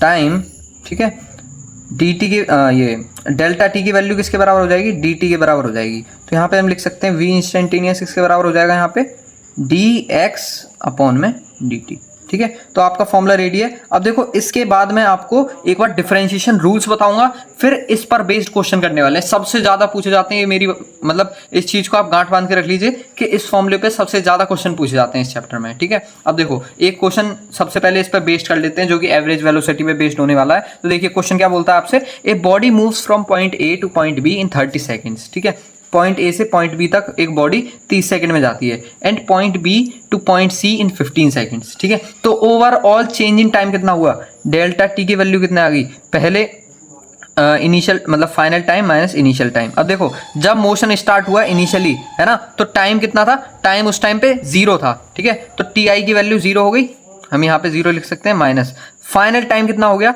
30 + 15 मतलब कि 45 सेकेंड, ठीक है, तो ओवरऑल डेल्टा टी की वैल्यू कितनी आ गई 45 सेकेंड्स, ठीक है। अब देखो हमें क्या निकालना है, एवरेज वेलोसिटी निकालनी है। एवरेज वेलोसिटी का फॉर्मूला क्या होता है, एवरेज वेलोसिटी का formula del x upon del t, या फिर मैं बोलूँ final position minus initial position upon final time minus initial time, ठीक है। अब देखो फाइनल पोजीशन 60, ठीक है, माइनस इनिशियल पोजीशन जो कि 40, ठीक है, 60 - 40, ठीक, 60 - 40। अब इतनी बची ना, शॉर्टेस्ट पाथ कितना बचा आपका, मतलब हमें शॉर्टेस्ट पाथ देखना है कुल मिला के, तो अगर पूरा पाथ ए बी है तो उसमें से बी सी माइनस कर दो तो आपका शॉर्टेस्ट पाथ बचा, यहाँ इनिशियल पॉइंट और ये फाइनल पॉइंट, इन दोनों के बीच की दूरी एक्स एफ माइनस एक्स आई, ठीक है, तो 60 - 40 अपॉन में चेंज इन टाइम कितना आया आपका 45 सेकेंड, ठीक है, तो इसका आंसर 20/45 बोले तो 4/9 आएगा, ठीक है, 4/9 मीटर पर सेकंड, क्योंकि हमने वेलोसिटी निकालनी है, ठीक है। तो मेरे ख्याल से ये क्वेश्चन आपको क्लियर होगा, बहुत बढ़िया क्वेश्चन था। अब देखिए डिफरेंशिएशन रूल्स, ठीक है, आखिर क्या होते हैं, तो सबसे पहले हम डिफरेंशिएशन रूल्स पढ़ेंगे और फिर उसके बाद इंटीग्रेशन रूल्स पढ़ेंगे। डिफरेंशिएशन अपने आप में एक 12th क्लास का मैथ्स का टॉपिक है, ठीक है, तो यहाँ पे ज़्यादा नहीं समझा रहा हूँ मैं आपको, जितना फिजिक्स में यूज आने वाला है उतना समझाता हूँ, ठीक है। अब देखो सबसे पहले ये आपसे क्या बोलता है डिफरेंशिएशन रूल्स, कि अगर x की पावर में कोई संख्या है, x की पावर में कुछ भी है, x की कोई पावर है, ठीक है, और हम देखो सबसे पहले तो डिफरेंशिएशन को डिनोट किससे करते हैं, ये देख लो। डिफरेंशिएशन मतलब किसी एक बड़ी चीज़ को छोटी करके दिखाना, किसी एक बड़ी चीज़ को छोटी करके दिखाना। यहाँ पे देखो हमने क्या देखा था, एवरेज वेलोसिटी हमें फाइंड करनी, मतलब इंस्टेंटेनियस वेलोसिटी हमें फाइंड करनी थी, ठीक है, तो हमने टाइम जो है बहुत छोटा मान लिया, डेल टी की वैल्यू डी टी के बराबर हो गई, तो जहाँ भी डी लग जाए इसका मतलब वहाँ पे क्या हो रहा है, डिफरेंशिएशन हो रहा है, ठीक है। तो डिफरेंशिएशन को डिनोट कैसे करते हैं, डी, और यहाँ पे जो भी क्वांटिटी का डिफरेंशिएशन करना है वो लिखते हैं अपॉन में डी, और जिसके रेस्पेक्ट में करना है वो लिख देते हैं, मान के चलो टाइम के रेस्पेक्ट में करना है तो टी लिख देते हैं, ठीक है, ऐसे होता है। अब देखो यहाँ पे डी, एक्स की पावर का कुछ डिफरेंशिएशन करना है हमें विद रेस्पेक्ट टू एक्स, है ना, तो देखो कैसे होगा। सबसे पहले डिफरेंशिएशन रूल्स अब हमसे ये कहता है कि जो पावर लिखी है वो आगे ले लो, ठीक है, एक्स की पावर लिखी है इसे आगे ले लो, तो हमने पावर आगे लिख ली, पावर आगे लिख ली। अब बचा क्या, एक्स बचा, एक्स वैसे का वैसे ही लिख दो मल्टीप्लाई में, ठीक है। अब एक पावर कम कर दो, मतलब पावर में से माइनस कर दो 1, ठीक है, ये आपका इसका डिफरेंशिएशन हो जाएगा। अब मान के चलो मेरे को x का डिफरेंशिएशन करना है, मतलब यहाँ पे x की पावर कितनी है 1 है, तो 1 को आगे लिख सकते हैं हम, है ना। अब देखो 1 आगे आ गया, बचा क्या, x बचा मल्टीप्लाई में। अब देखो एक पावर कम कर दोगे तो x की पावर 0 हो गई, मतलब ओवरऑल इसका डिफरेंशिएशन हमने करा तो कितना आएगा 1 आएगा, किसी की पावर 0 मतलब 1 के बराबर होती है। अब मान के चलो किसी कॉन्स्टेंट का करना है, तो कॉन्स्टेंट को हम क्या लिख सकते हैं, कोई भी कॉन्स्टेंट ले लो, मान के चलो मैं कॉन्स्टेंट 1 ले लेता हूँ, ठीक है, मान के चलो मैं आपको एक एग्जाम्पल दे रहा हूँ, ठीक है, कोई भी कांस्टेंट लिखा है, मतलब यहाँ पे x की पावर तो 0 है, x की पावर 0 है, ठीक है। अब देखो इसका डिफरेंशिएशन करना है मेरे को विद रेस्पेक्ट टू x, तो इसका डिफरेंशिएशन क्या हो जाएगा, 0 आगे आ जाएगा मल्टीप्लाई में, बचा क्या, x बचा, और इसकी पावर -1, तो किसी की भी अगर 0 मल्टीप्लाई हो रहा है तो ओवरऑल 0 आता है। तो हमेशा इस चीज़ को ध्यान रख लेना कि किसी भी कांस्टेंट का अगर आपको डिफरेंशिएशन करना है तो वो किसके बराबर आएगा, हमेशा 0 के बराबर आएगा। ये मैंने आपको करना भी सिखा दिया। अब देखिए साइन x का डिफरेंशिएशन क्या होता है, साइन x का डिफरेंशिएशन कॉस x के बराबर होता है, डायरेक्ट याद रखना आप, ठीक है, और कॉस x का डिफरेंशिएशन माइनस का साइन x के बराबर होता है। अब देखो जब हम एक्सेलरेशन टॉपिक पढ़ लेंगे तब उसके बाद मैं आपको इंटीग्रेशन रूल्स बताऊंगा, क्योंकि उस जगह वो काम आने वाला है, ठीक है। तो देखिए प्यारे साथियों, क्योंकि आप अभी डिफरेंशिएशन पढ़ के आ चुके हैं, है ना, और आप एवरेज वेलोसिटी, इंस्टेंटेनियस वेलोसिटी, ये सब चीजें पढ़ के आ चुके हैं, तो अब मैं आपको इन पर बेस्ड क्वेश्चन कराने वाला हूं, क्योंकि क्वेश्चन भी काफी ज्यादा इंपॉर्टेंट है जो मैं लिख के लाया हूं, ठीक है, और इनमें से एक क्वेश्चन जरूर आएगा आपके एग्जाम में, ये चीज भी मैं बता देता हूँ, क्योंकि मैं जो अभी तुम्हें इन वन शॉट्स में जो क्वेश्चन प्रोवाइड करने वाला हूँ ना, वो बहुत ज्यादा रिपीटेड और बहुत ज्यादा सोच समझ के एनालाइज करके बनाए गए हैं, ठीक है। अब देखो यहाँ पे क्वेश्चन दे रखा है, the position coordinate of a moving particle is given by ये, ठीक है। अब देखो ये चीज तो आप डायरेक्ट याद रखना कि अगर क्वेश्चन में कभी भी इक्वेशन गिवन हो ना, ठीक है, अगर क्वेश्चन में कभी भी इक्वेशन गिवन हो तब उस टाइम पे जो आपसे वेलोसिटी या फिर कुछ भी चीज पूछेगा, एक्सेलरेशन पूछेगा, तो वो आपकी कैसी पूछेगा, इंस्टेंटेनियस पूछेगा। 4 तरह की हमने पढ़ी, उनमें से कौन सी वाली पूछेगा, इंस्टेंटेनियस वाली पूछेगा, ठीक है, कभी भी अगर इक्वेशन गिवन हो तो, ठीक। अब देखो यहाँ पे वो आपको दिखा भी देगा कि हाँ भाई हम इंस्टेंटेनियस ही पूछ रहे हैं। देखो कैसे, पोजीशन आपको बता दी, ठीक है, आपको बता दिया एक्स क्या है यहाँ पे मीटर्स में, ठीक है, मतलब डिस्प्लेसमेंट है, ठीक है, टी यहाँ पे क्या है, सेकंड्स में है, मतलब टाइम है, ठीक है। अब आपसे पूछ रहा है what is the velocity at t बराबर 2 सेकंड। एक इंस्टेंट टाइम पे आपसे वेलोसिटी पूछ रहा है, ठीक है। तो क्वेश्चन का मतलब मेरे ख्याल से समझ चुके होंगे। अब यहाँ पे पोजीशन लिखते हैं x बराबर 6 + 18t + 90 स्क्वायर, ठीक है। अब यहाँ पे पूछा क्या है, इंस्टेंटेनियस वेलोसिटी। तो v इंस्टेंटेनियस का फॉर्मूला आप पढ़ के आ चुके हैं, क्या होता है dx/dt, ठीक है। इसका मतलब d लगाएंगे, x की वैल्यू पुट करेंगे 6 + 18t + 90 स्क्वायर। यहाँ पे आप डिफरेंशिएशन भी करना सीख जाएंगे, ठीक है, अपॉन में dt। अब देखो मैंने आपको बताया था किसी भी कांस्टेंट का डिफरेंशिएशन क्या होता है, 0 होता है। यहाँ पे कांस्टेंट क्या है, 6 है, तो इसका डिफरेंशिएशन 0, ठीक है। प्लस का साइन लगाएंगे। अब यहाँ पे 18t का डिफरेंशिएशन करना है। अब देखो मतलब 18 है और t की पावर 1 है। अब देखो 1 तो आगे आ जाएगा, तो यहाँ पे 1 आगे लिख दिया, बचा क्या, 18 बचा, 18 वैसे का वैसा लिख दिया, बचा क्या, t बचा, और उसकी पावर एक कम कर दो, मतलब t की पावर 0 हो जाएगी, ठीक है। अब देखो प्लस 2 जो है ना, एक पावर t की पावर 2 है, तो 2 आगे आ जाएगा मल्टीप्लाई में, तो 2 मल्टीप्लाई में लिखा 9 आ गया, ठीक है। अब t की पावर एक कम हो जाएगी, t की पावर कितनी हो गई, 1 हो गई, ठीक है। अब इन्हें खोल के लिखते हैं 0 + 1 × 18, 18 t की पावर 0 मतलब मल्टीप्लाई 1, प्लस का साइन 2 9 जा 18 t की पावर 1 मतलब मल्टीप्लाई में क्या, t, ठीक है। तो अभी इसका पूरा डिफरेंशिएशन कितना आ गया, 18 + 18t, ठीक है। तो इसका मतलब v इंस्टेंटेनियस आपकी निकल के आ चुकी है एट टाइम बराबर t सेकंड पर। हमें किस पे निकालनी है, टाइम बराबर 2 सेकंड पर हमें निकालनी है। तो v इंस्टेंटेनियस में t की वैल्यू क्या पुट कर देंगे हम, 2 सेकंड पुट कर देंगे। तो अब जहाँ जहाँ भी t लग रहा है वहाँ पे 2 पुट कर दो। तो 18 प्लस का साइन 18 इंटू में t लग रहा है ना, तो यहाँ t की जगह क्या लिखेंगे, अब 2 लिखेंगे, ठीक है। अब देखो कितना आ जाएगा, 18 2 जा 36 + 18, ठीक है। तो 8 + 6 कितना होता है, 4 154, और ये मीटर पर सेकंड, ठीक है। तो v इंस्टेंटेनियस यहाँ पे क्या निकल के आया, 54 मीटर पर सेकंड। तो यहाँ पे इसका आंसर हो जाएगा। तो मेरे ख्याल से आप यहाँ पे डिफरेंशिएशन की भी थोड़ी सी झलक सीख चुके होंगे, और यहाँ पे इंस्टेंटेनियस वेलोसिटी कैसे कैलकुलेट करते हैं वो सीख चुके होंगे। अगर यहाँ पे भी थोड़ा सा डाउट है तो इस नेक्स्ट क्वेश्चन में बिल्कुल क्लियर हो जाने वाला है, क्योंकि यहाँ पे आपको और अच्छे से विस्तार में समझ आएगा। अब देखो यहाँ पे पोजीशन आपको गिवन है किसी भी एक ऑब्जेक्ट की, ठीक है। तो यहाँ पे लिख देते हैं x बराबर 2t² + 3t, ठीक। अब हमें इसमें फाइंड क्या करना है, find out that it's motion is uniform और नॉन यूनिफॉर्म, ठीक है। मोशन की बात कर रहा है, मतलब कोई भी चीज मूव कर रही है, कोई भी चीज मूव कर रही है तो उस समय उसकी क्या निकालते हैं हम, क्या फाइंड करते हैं, वेलोसिटी फाइंड करते हैं, ठीक है। तो यहाँ पे वेलोसिटी फाइंड करेंगे, v इंस्टेंटेनियस फाइंड करेंगे, क्योंकि हमें इक्वेशन गिवन है क्वेश्चन में, है ना। तो v इंस्टेंटेनियस के बराबर होता है dx/dt के, इसका मतलब d 2t² + 3t अपॉन में dt, ठीक है। अब देखो इसका अगर डिफरेंशिएशन करेंगे तो कितना आएगा, की पावर 2 है, t की पावर 2 है, तो 2 आगे आ जाएगा, तो 2 × 2 और t की पावर 1 + 3 और t की पावर 1, 1 आगे आ गया, इंटू में 3 और t की पावर 0, ठीक है। अब इसका डिफरेंशिएशन हो चुका है, मतलब 2 2 जा 4 और t + 1 3 जा 3 और t की पावर 0 मतलब मल्टीप्लाई में 1 है, ठीक है। तो v इंस्टेंटेनियस आपका क्या निकल के आ चुका है, 4t + 3। ये कब निकल के आया, एट टाइम बराबर t सेकंड पर, ठीक है। हर जगह टाइम की वैल्यू हमने क्या पुट कर रखी है, t सेकंड पुट कर रखी है। अब देखो हमें बताना है कि मोशन क्या है आपका, यूनिफॉर्म है या फिर नॉन यूनिफॉर्म है, कैसे निकालेंगे। अब देखो यहाँ पे वेलोसिटी, ठीक है, वेलोसिटी टाइम के साथ बदलेगी। कैसे बदलेगी, मान के चलो अगर मैं टाइम की वैल्यू यहाँ पे एट t बराबर 1 सेकेंड, अब मान के चलो पहले सेकंड पर वेलोसिटी कितनी रहेगी, v इंस्टेंटेनियस क्या हो जाएगी पहले सेकंड पर, 4 इंटू में 1 + 3 मतलब 7 मीटर पर सेकंड। अब मान के चलो मेरे को एट t बराबर 2 सेकंड पर निकालनी है, तो कितनी हो जाएगी, v इंस्टेंटेनियस बराबर 4 2 जा 8 + 3 मतलब कि 11 मीटर पर सेकंड, ठीक है। तो देखो t की जगह पहले 1 पुट करा, t की जगह पहले 2 पुट करा, तो मतलब हर सेकंड वेलोसिटी क्या होती जा रही है, चेंज होती जा रही है। क्योंकि वेलोसिटी चेंज होती जा रही है, वेलोसिटी वेरिएबल है, इसलिए हम यहाँ पे क्या कहेंगे कि आपका मोशन कैसा है, यहाँ पे नॉन यूनिफॉर्म। हेंस द, यहाँ पे लैंग्वेज लिख लेना, hence the velocity is very, ठीक है, या फिर hence the velocity is change at every point, at every second, so the motion. अब देखो आप अपनी इंग्लिश बना के लिख सकते हैं, क्योंकि मेरे ख्याल से आपकी इंग्लिश मेरे से ज़्यादा बेहतर होगी। मैं आपको यहाँ पे फिजिक्स पढ़ा रहा हूँ, ठीक है, ये चीज़ ध्यान रखना।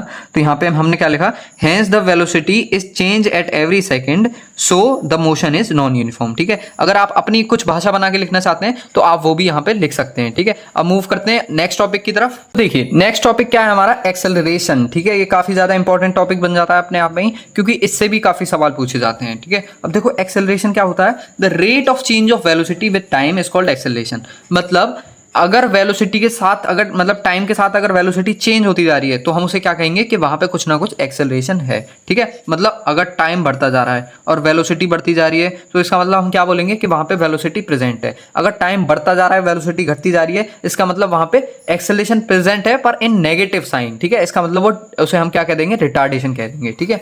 ये चीज हम आगे पढ़ने वाले हैं, आप कंफ्यूज मत होना। यहाँ पे देखो एक्सेलरेशन क्या होता है ये हम पढ़ चुके हैं। अब इसका डायमेंशनल फॉर्मूला देखते हैं।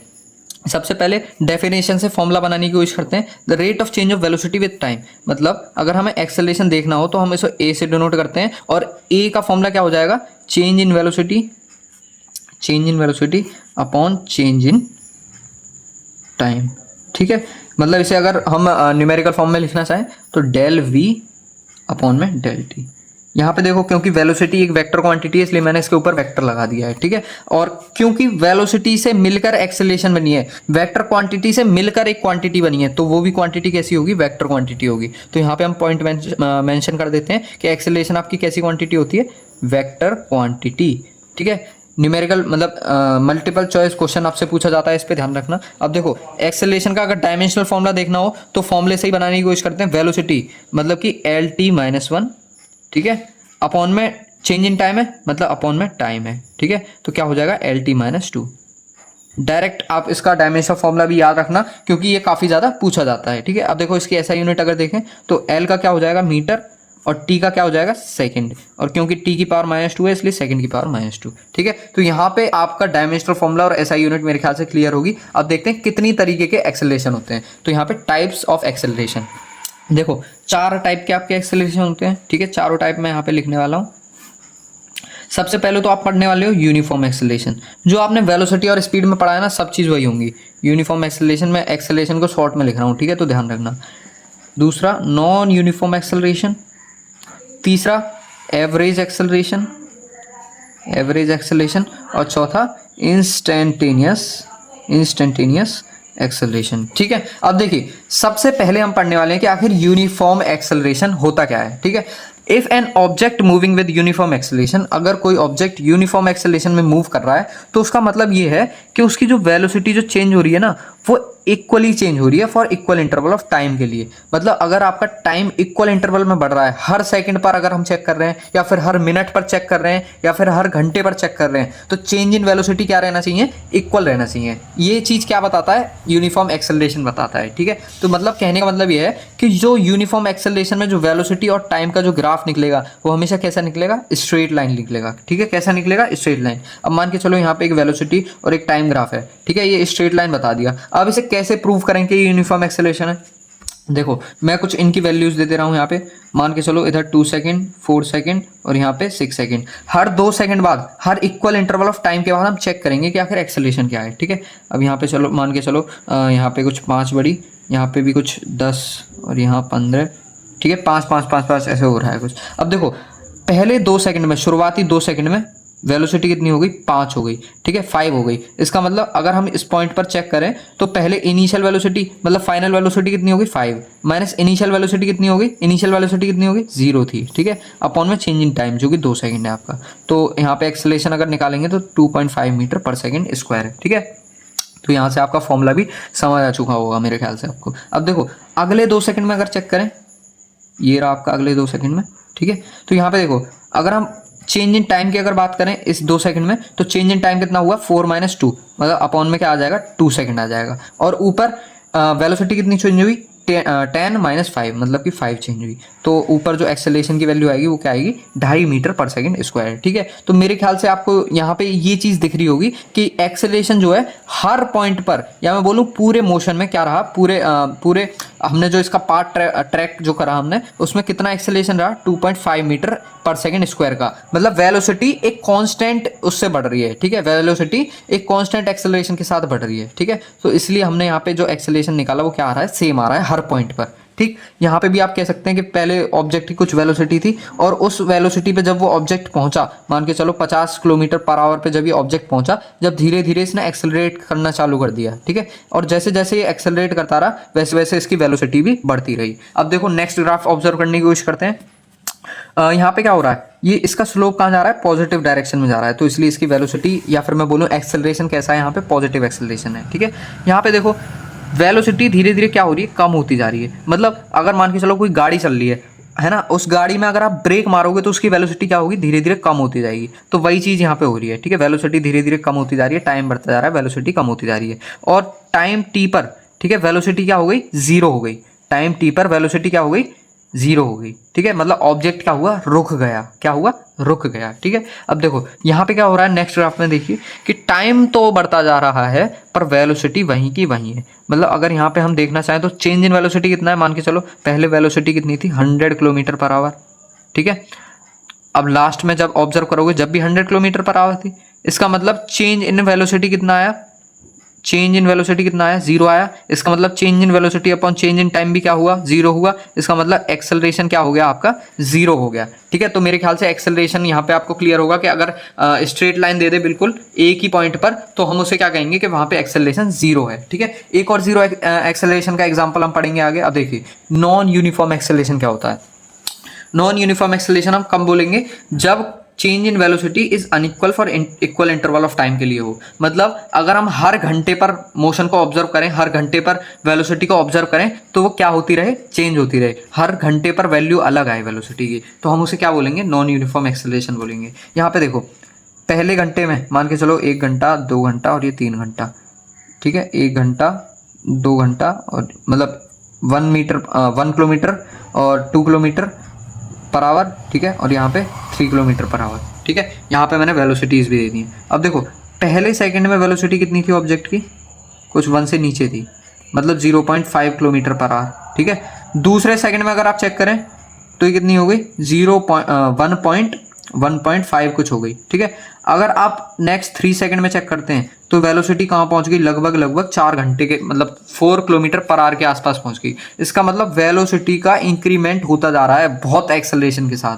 तो क्योंकि ये ग्राफ एक स्ट्रेट लाइन नहीं है, तो यहाँ पे हम बोल सकते हैं कि यूनिफॉर्म एक्सेलरेशन यहाँ पे प्रेजेंट नहीं है। यहाँ पे एक्सेलरेशन कैसा प्रेजेंट है, वेरिएबल एक्सेलरेशन प्रेजेंट है, क्योंकि यहाँ पे एक्सेलरेशन की वैल्यू कांस्टेंट नहीं रहेगी। यहाँ पे एक्सेलरेशन बहुत तेजी से बढ़ता जा रहा है। मतलब अगर आप अपने बाइक का एक्सेलरेशन खींचेंगे ना, जो वो वहाँ पे आपने देखा होगा, बाइक तो खैर चलाई होगी, नहीं चलाई होगी तो देखी होगी, ठीक है, उसमें क्या करते हैं लोग, एक्सेलरेशन खींचते हैं। अगर उस पर एक्सेलरेशन खींचते हैं ना, तो एक्सेलरेशन खींचते हैं तो वहाँ पे एक्सेलरेशन की वैल्यू बढ़ती जाती है।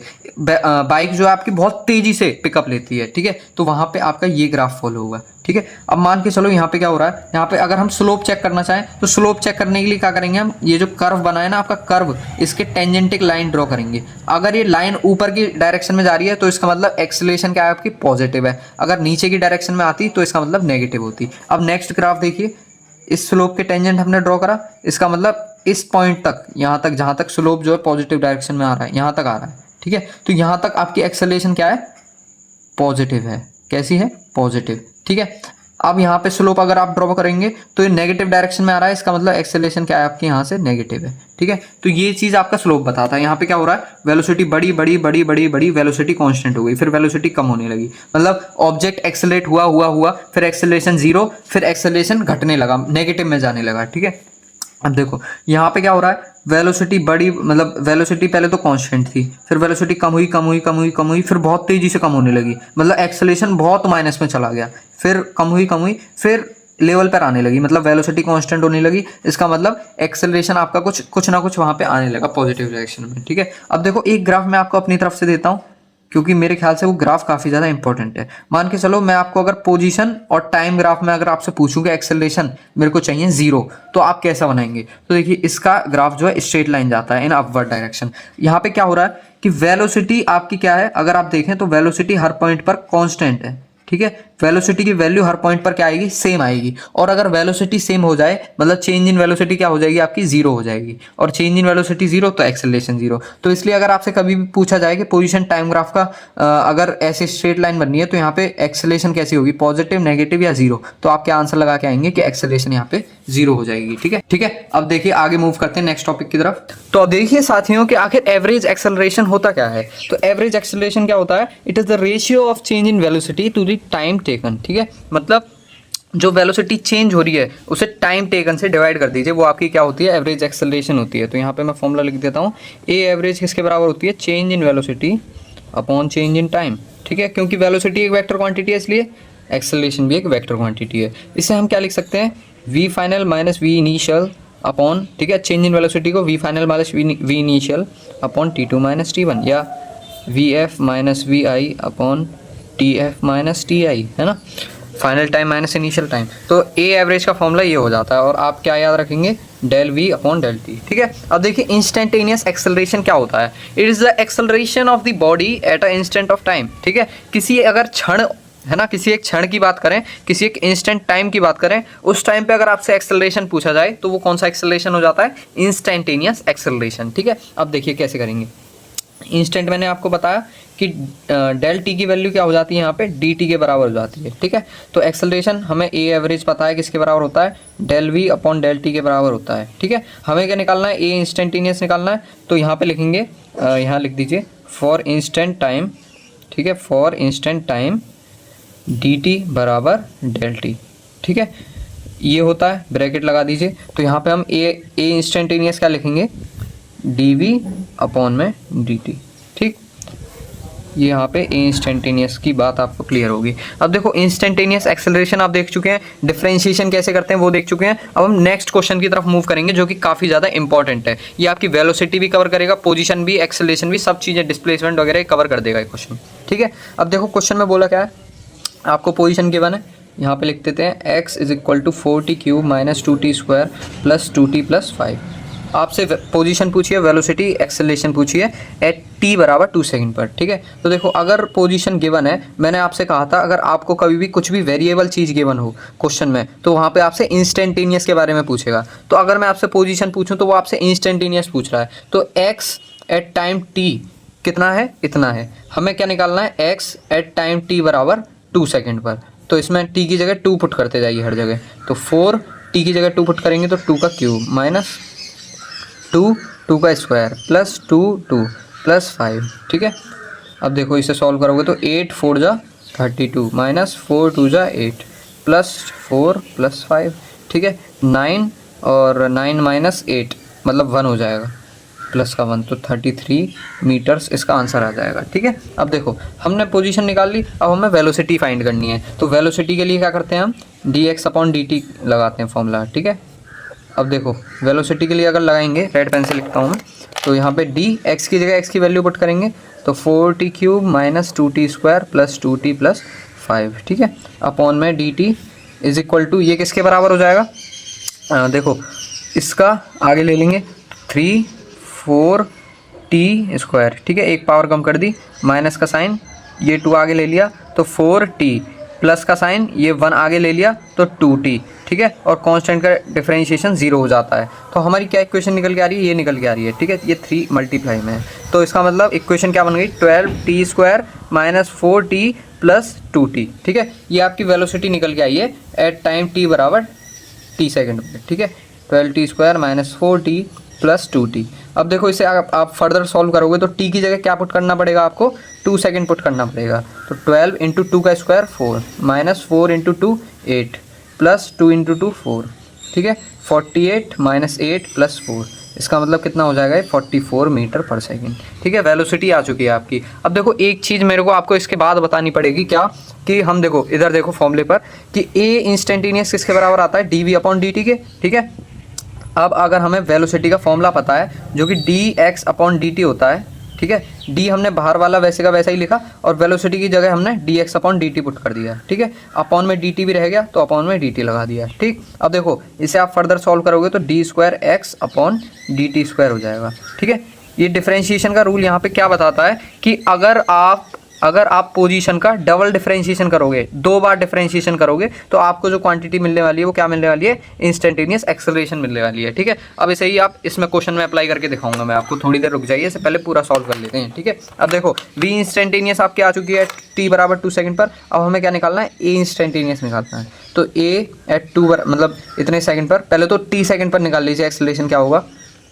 सिंपली आप क्या कर देंगे, d v by d t. ठीक है, डी वी क्या पता था हमें, 12t square minus 4t plus 2t।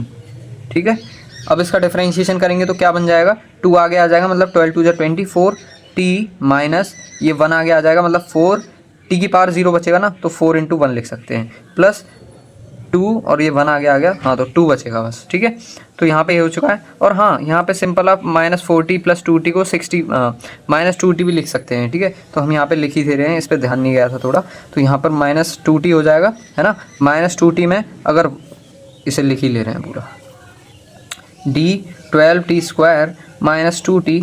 ठीक है, इतना हो गया। अब इसे फर्दर सॉल्व करेंगे तो क्या बैठेगा आपका, 1 मिनट में चेक कर लेता हूँ, 3 4 12 और ये 2t 4t, यहाँ पे 1 आगे आ गया। एक गलती हो गई दोस्तों, यहाँ पे गलती को सुधार लीजिए, 2t यहाँ पे नहीं आएगा, यहाँ पे 1 आएगा। ठीक है, और यहाँ पे 1 कर लिया मैंने, और यहाँ पे 1। ठीक है, और इसे करेंगे तो 2, और यहाँ 4 इंटू 2 8। ठीक है, यहाँ तक सही चल रहा है। 8 माइनस करके 2 प्लस करेंगे तो मतलब 42 मीटर पर सेकंड आपकी क्या आएगी, वेलोसिटी आएगी। ठीक है, तो आप इसको अगर सॉल्व करेंगे माइनस 2t को, 1 मिनट इसे भी बिल्कुल सही कर लेते हैं, थोड़ी दिक्कत हो गई यहाँ पे। ठीक, अब देखो एक्सेलरेशन अगर हम निकालेंगे तो acceleration d v upon d t के बराबर होता है, मतलब d 12t square minus 4t plus 2 के बराबर हो जाएगा। ठीक है, अपॉन में dt। अब देखो a किसके बराबर हो जाएगा, 24t माइनस 4। ठीक है, प्लस 0, मतलब ये तुम्हारा t सेकंड पर निकल के आया।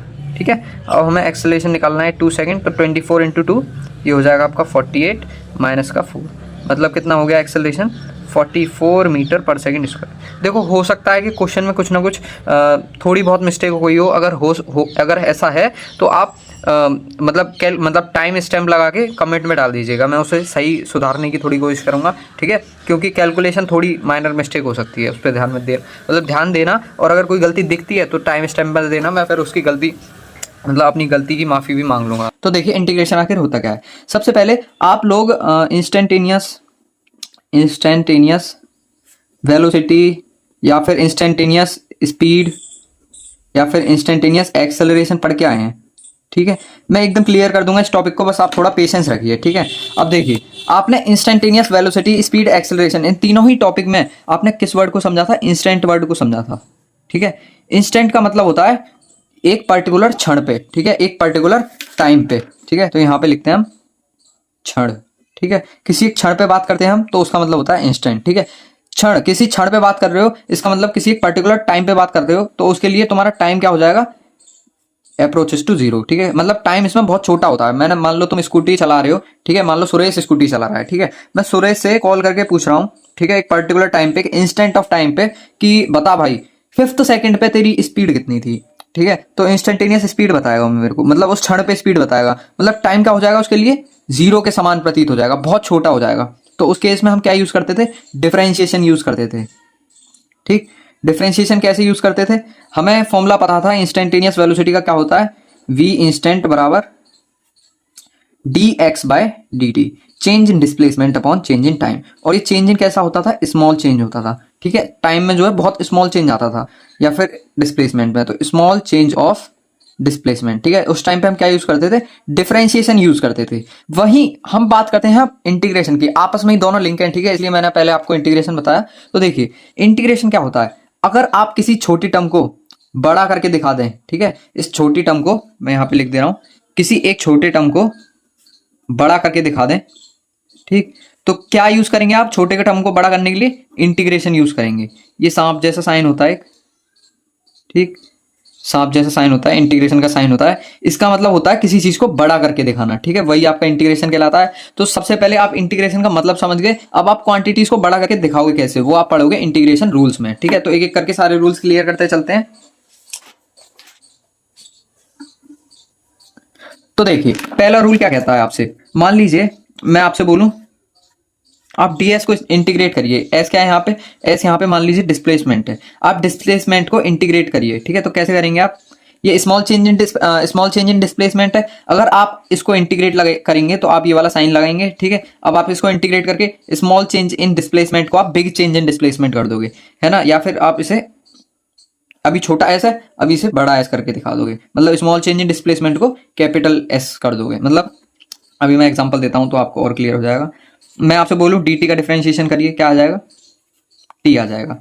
मैं आपसे बोलूं dx का डिफरेंशिएशन करिए, क्या आएगा, x आ जाएगा। मैं आपसे बोलूं da का डिफरेंशिएशन करिए, a क्या एक्सेलरेशन, तो क्या आएगा, a आ जाएगा। बस ठीक है, ये इससे ये चीज कैंसिल हो जाएगी, ये मान के चलिए आप, ऐसा ये फर्स्ट रूल हमसे ये कहता है, ठीक है। एक एक रूल को आप याद करते चलिएगा तो आपको बिल्कुल भी दिक्कत नहीं आएगी आगे तक, ठीक है। तो अब हम सेकंड रूल की बात करते हैं। आखिर सेकंड रूल हमसे क्या कहता है, सेकंड रूल आपसे ये कहता है कि अगर आप किसी एक टर्म का, ये क्या है, टाइम का डिफरेंशिएट कर रहे हो विद रेस्पेक्ट टू टाइम, ठीक है, रेस्पेक्ट टू दिखाने का तरीका है dt, ठीक है, डिफरेंशिएशन वो integration of time with respect to time, ठीक है। तो यहाँ पे इंटीग्रेशन का साइन लगा देंगे। अब पढ़ेंगे इसे integration of time with respect to time, ठीक है। अब कैसे करेंगे इसे डिफरेंशिएट, अब मान लीजिए इसकी जो भी टर्म लिखी होती है उसकी पावर कुछ भी होती है, मान लीजिए यहाँ पे तो पावर 1 है, ठीक है। तो कैसे करते हैं इसे, बराबर लिखेंगे, है ना। अब एक पावर तो बढ़ा देंगे, तो यहाँ पे t की पावर 1 था, अब यहाँ पे t की पावर 2 कर देंगे हम, अपॉन लगाएंगे और यहाँ पे जो पावर आपने अब लिखी है t की वही नीचे लिख देंगे।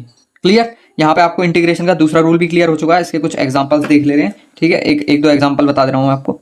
मान लीजिए मैं आपसे बोलता हूँ t का स्क्वायर का डिफरेंशिएट करिए विद रेस्पेक्ट टू t, ठीक है। कैसे करेंगे, t वैसे का वैसा लिखिए, अभी पावर 2 है, एक पावर बढ़ा दीजिए, क्यूब हो जाएगी, अपॉन में इस पावर को नीचे लिख दीजिए, ठीक है, t की पावर 3 अपॉन 3, ठीक। मैं आपसे बोलूं t की पावर ये रुकिए x की पावर 2 का डिफरेंशिएट करिए विद रेस्पेक्ट टू x, कैसे करेंगे, x की पावर एक, x वैसे का वैसा, उसकी पावर एक बढ़ा दीजिए, पहले 2 थी अब 3 कर दीजिए, अपॉन में यही 3 को नीचे लिख दीजिए, ठीक। अगर मैं आपसे एक और एग्जाम्पल दे रहा हूँ, मान लीजिए मैं आपसे बोलता हूँ आप डिफरेंशिएट करिए एक्सेलरेशन का, है ना, एक्सेलरेशन की पावर है आपकी 4, ठीक, और यहाँ पे कोई एक, हाँ ऐसे करके, और विद रेस्पेक्ट टू a, कैसे करेंगे आप, ये a की पावर 4 थी, अब a की पावर 5 हो जाएगी और अपॉन में यही 5 नीचे आ जाएगा, ठीक। ये आप तीसरा रूल सीख चुके हैं। एक और मैं इसमें एक वेराइटी ऑफ क्वेश्चन भी करा दे रहा हूँ, वो हम तीसरे रूल में कैटेगरी कर लेंगे। अगर कांस्टेंट के साथ, अगर किसी कांस्टेंट के साथ कोई भी वेरिएबल मल्टीप्लिकेशन में हो, ठीक है, तब आप कैसे करेंगे। इसका भी एक सिंपल सा रूल है, देखिए कांस्टेंट को आप इंटीग्रेशन के साइन से बाहर ले लीजिए, यहाँ पे 5 कांस्टेंट है, 5 को बाहर ले लीजिए, फिर इंटीग्रेट कर दीजिए जो वेरिएबल है उसका, ठीक। अब 5 आपने बाहर ले लिया, अब इस वेरिएबल का इंटीग्रेट करेंगे तो 5, t की पावर 2 है, इसका इंटीग्रेट करना है तो t की पावर क्यूब हो जाएगा, है ना। तो पहले t की पावर 2 था, अब t की पावर 3 हो गया, एक पावर बढ़ गई, अपॉन में इस 3 को नीचे वैसे का वैसा लिख दीजिए, ठीक है। ये आपका तीसरा रूल हो गया। अब हम चौथे रूल की बात करते हैं। देखिए चौथा रूल आपसे क्या कहता है, अगर मान लीजिए मैं एक जनरल एग्जांपल देता हूं, अगर मान लीजिए मुझे a dt एक्सेलरेशन का डिफरेंशिएट करना है विद रेस्पेक्ट टू टाइम, ठीक। तो यहाँ पे थोड़ा देखिए डिफरेंट वेरिएबल्स हो गए, क्या करेंगे आप, ये a जो है कांस्टेंट है, कुछ ना कुछ कांस्टेंट, अगर एक्सेलरेशन कांस्टेंट होगा तो आप a को बाहर ले लेंगे, ठीक है, इंटीग्रेट कर देंगे, फिर dt का बराबर आ जाएगा a, और ये इंटीग्रेट करेंगे dt का, क्या हो जाएगा, dt का इंटीग्रेट हमने करा था, क्या हो गया था t, तो यहाँ पे a dt का डिफरेंशिएट क्या आ गया, इंटीग्रेट क्या आ गया, a t, ठीक है। तो यहाँ पे क्लियर होगा मेरे ख्याल से आपको चौथा रूल भी। अब आप एक फिफ्थ रूल और आखिरी रूल देख लीजिए, फिर उसके बाद कुछ ट्रिग्नोमेट्रिक आइडेंटिटीज के इंटीग्रेशन है वो आपको रटने पड़ेंगे, ठीक है। तो इनका एक रूल देख लीजिए, मान लीजिए अब इंटीग्रेट करने को कह रहा है आपको वेलोसिटी का विद रेस्पेक्ट टू वेलोसिटी, ठीक है, और यहाँ पे लिमिट पुट कर दे रहा है वो कि इनिशियल वेलोसिटी से फाइनल वेलोसिटी तक का इंटीग्रेशन करो, ठीक है। तो आप कैसे करेंगे, देखिए समझते चलिए अच्छे से। इसे आप लिखेंगे पहले तो v, है ना, v dv का डिफरेंशिएट इंटीग्रेट कर लीजिए, कैसे करेंगे, v की पावर अभी कुछ नहीं है, 1 है ना, तो एक पावर बढ़ा दीजिए और अपॉन में 2 लिख दीजिए, ठीक है। अगर आपको लिमिट का क्वेश्चन आ जाए तो आपने जो डिफरेंट इंटीग्रेट किया उसे ब्रैकेट में बंद कर दीजिए, ठीक है, और ये ऊपर वाली लिमिट को ऊपर ब्रैकेट के और नीचे वाली लिमिट को नीचे, ठीक। फिर सिंपली आपको कुछ नहीं करना है, v की जगह ऊपर वाली वैल्यू पुट करनी है और फिर माइनस का साइन लगा के नीचे वाली वैल्यू पुट करनी है। तो पहले v की जगह v पुट करेंगे तो आ जाएगा v स्क्वायर अपॉन में 2, फिर एक माइनस का साइन लगाएंगे, अब नीचे वाली वैल्यू पुट करेंगे v की जगह, तो यहाँ पे हो जाएगा u स्क्वायर और अपॉन में 2, ठीक। तो आपका इसका लिमिट वाले जो इंटीग्रेशन आएंगे वो ऐसे करके आएंगे आपको, ठीक है। एक आध एग्जांपल और दे दे रहा हूँ मैं आपको। मान लीजिए मैं आपसे बोलता हूँ ए डी ए का डिफरेंशिएट निकालिए, ठीक है, और आपकी मान लीजिए एक्स से लेके वाई वैल्यू तक निकालिए, ठीक है। तो ये आपकी लोअर लिमिट या अपर लिमिट कैसे सॉल्व करेंगे। ए डी ए का डिफरेंशिएट क्या हो जाएगा आपका, ये हो जाएगा ए की पावर अभी 1 है, कुछ नहीं है, तो ए स्क्वायर अपॉन में ये 2 नीचे आ जाएगा और इसकी ये जो ब्रैकेट लग जाएगा और ब्रैकेट के ऊपर वाली लिमिट अपर लिमिट और ब्रैकेट के नीचे वाली लिमिट लोअर लिमिट, ठीक है। तो अपर लिमिट ये लोअर लिमिट हो गई, ये अपर लिमिट हो गई, ठीक। अब कैसे लिखेंगे, ए की जगह वाई पुट करेंगे तो वाई स्क्वायर अपॉन 2 माइनस का साइन लगाएंगे। अब ए की जगह एक्स पुट करेंगे तो एक्स स्क्वायर अपॉन में 2, ठीक। मेरे ख्याल से आपको ये कॉन्सेप्ट क्लियर हो चुके होंगे इंटीग्रेशन रूल्स। सबसे पहले हम करने वाले हैं इक्वेशन ऑफ मोशन। स्टार्ट करते हैं हमारा टॉपिक इक्वेशन ऑफ मोशन, ठीक है। हेडिंग डाल लीजिए अपनी कॉपी में या फिर आप सीधे चाहें तो स्क्रीनशॉट ले सकते हैं, ठीक है। तो 3 इक्वेशन ऑफ मोशन होती है हमारी। इक्वेशन ऑफ मोशन की बात करें तो ये मोशन की इक्वेशन होती है तीनों मेन, ठीक है। और बाकी एक इक्वेशन और है आपकी, चौथी इक्वेशन, वो सिलेबस से डिलीटेड है। तो अभी हम 3 इक्वेशन पढ़ने वाले हैं। पहली इक्वेशन होती है आपकी v is equal to u plus a t, ठीक है। और दूसरी इक्वेशन होती है आपकी s is equal to u t plus half a t square. And third equation होती है आपकी v स्क्वायर बराबर यू स्क्वायर प्लस 2as। इसे कुछ लोग ऐसे भी लिखते हैं v square minus u square बराबर 2as। आप जैसे भी याद करना चाहें वैसे याद कर सकते हैं, दोनों की बात एक ही पड़ेगी, ठीक है। तो अभी हम स्टार्ट करते हैं हमारी फर्स्ट इक्वेशन ऑफ मोशन से, और अभी हम तीनों इक्वेशंस को साथ में डिराइव करने वाले हैं। और इतनी आसानी से, जितने आसानी से डेरिवेशंस हो सकती हैं पॉसिबल, मैं उतनी आसानी से कराऊंगा, और जितने छोटे स्टेप कर सकता हूं उतने करूंगा, ताकि आपको स्कूल एग्जामिनेशन में लिखने में इन्हें आसानी हो और अच्छे से आप याद भी रख सकें इन्हें, ठीक है। तो पहले इक्वेशन ऑफ मोशन की हम डेरिवेशन करते हैं। पहले तो आप इक्वेशन लिख लीजिए, कौन सी है पहली इक्वेशन, v बराबर u प्लस ए टी, ठीक है। अब देखो, आप इन इक्वेशन के बारे में समझने वाले हो तो पहले इन टर्म्स के बारे में समझ लीजिए। v है आपका फाइनल वेलोसिटी, ठीक, फाइनल वेलोसिटी। u है आपका इनिशियल वेलोसिटी, इनिशियल वेलोसिटी।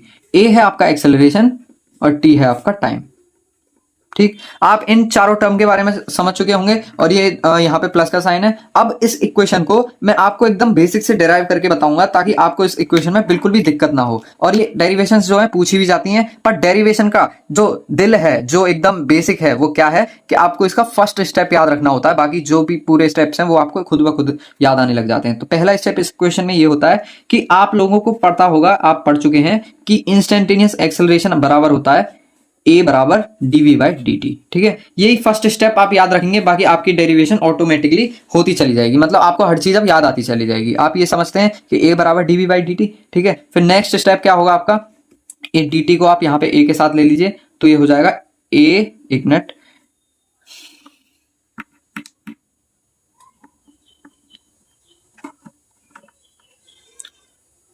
हाँ, तो आप dt को इसके साथ ले लीजिए, क्या हो जाएगा a डॉट dt बराबर किसके हो जाएगा, dv के, ठीक, ठीक है। तो a dt आपका किसके बराबर हो गया, dv के। अब क्या करेंगे, आप यहाँ पे इंटीग्रेशन का रूल अप्लाई कर देंगे, इसलिए इंटीग्रेशन पढ़ना आपको जरूरी था। इंटीग्रेट बोथ साइड्स, ठीक है।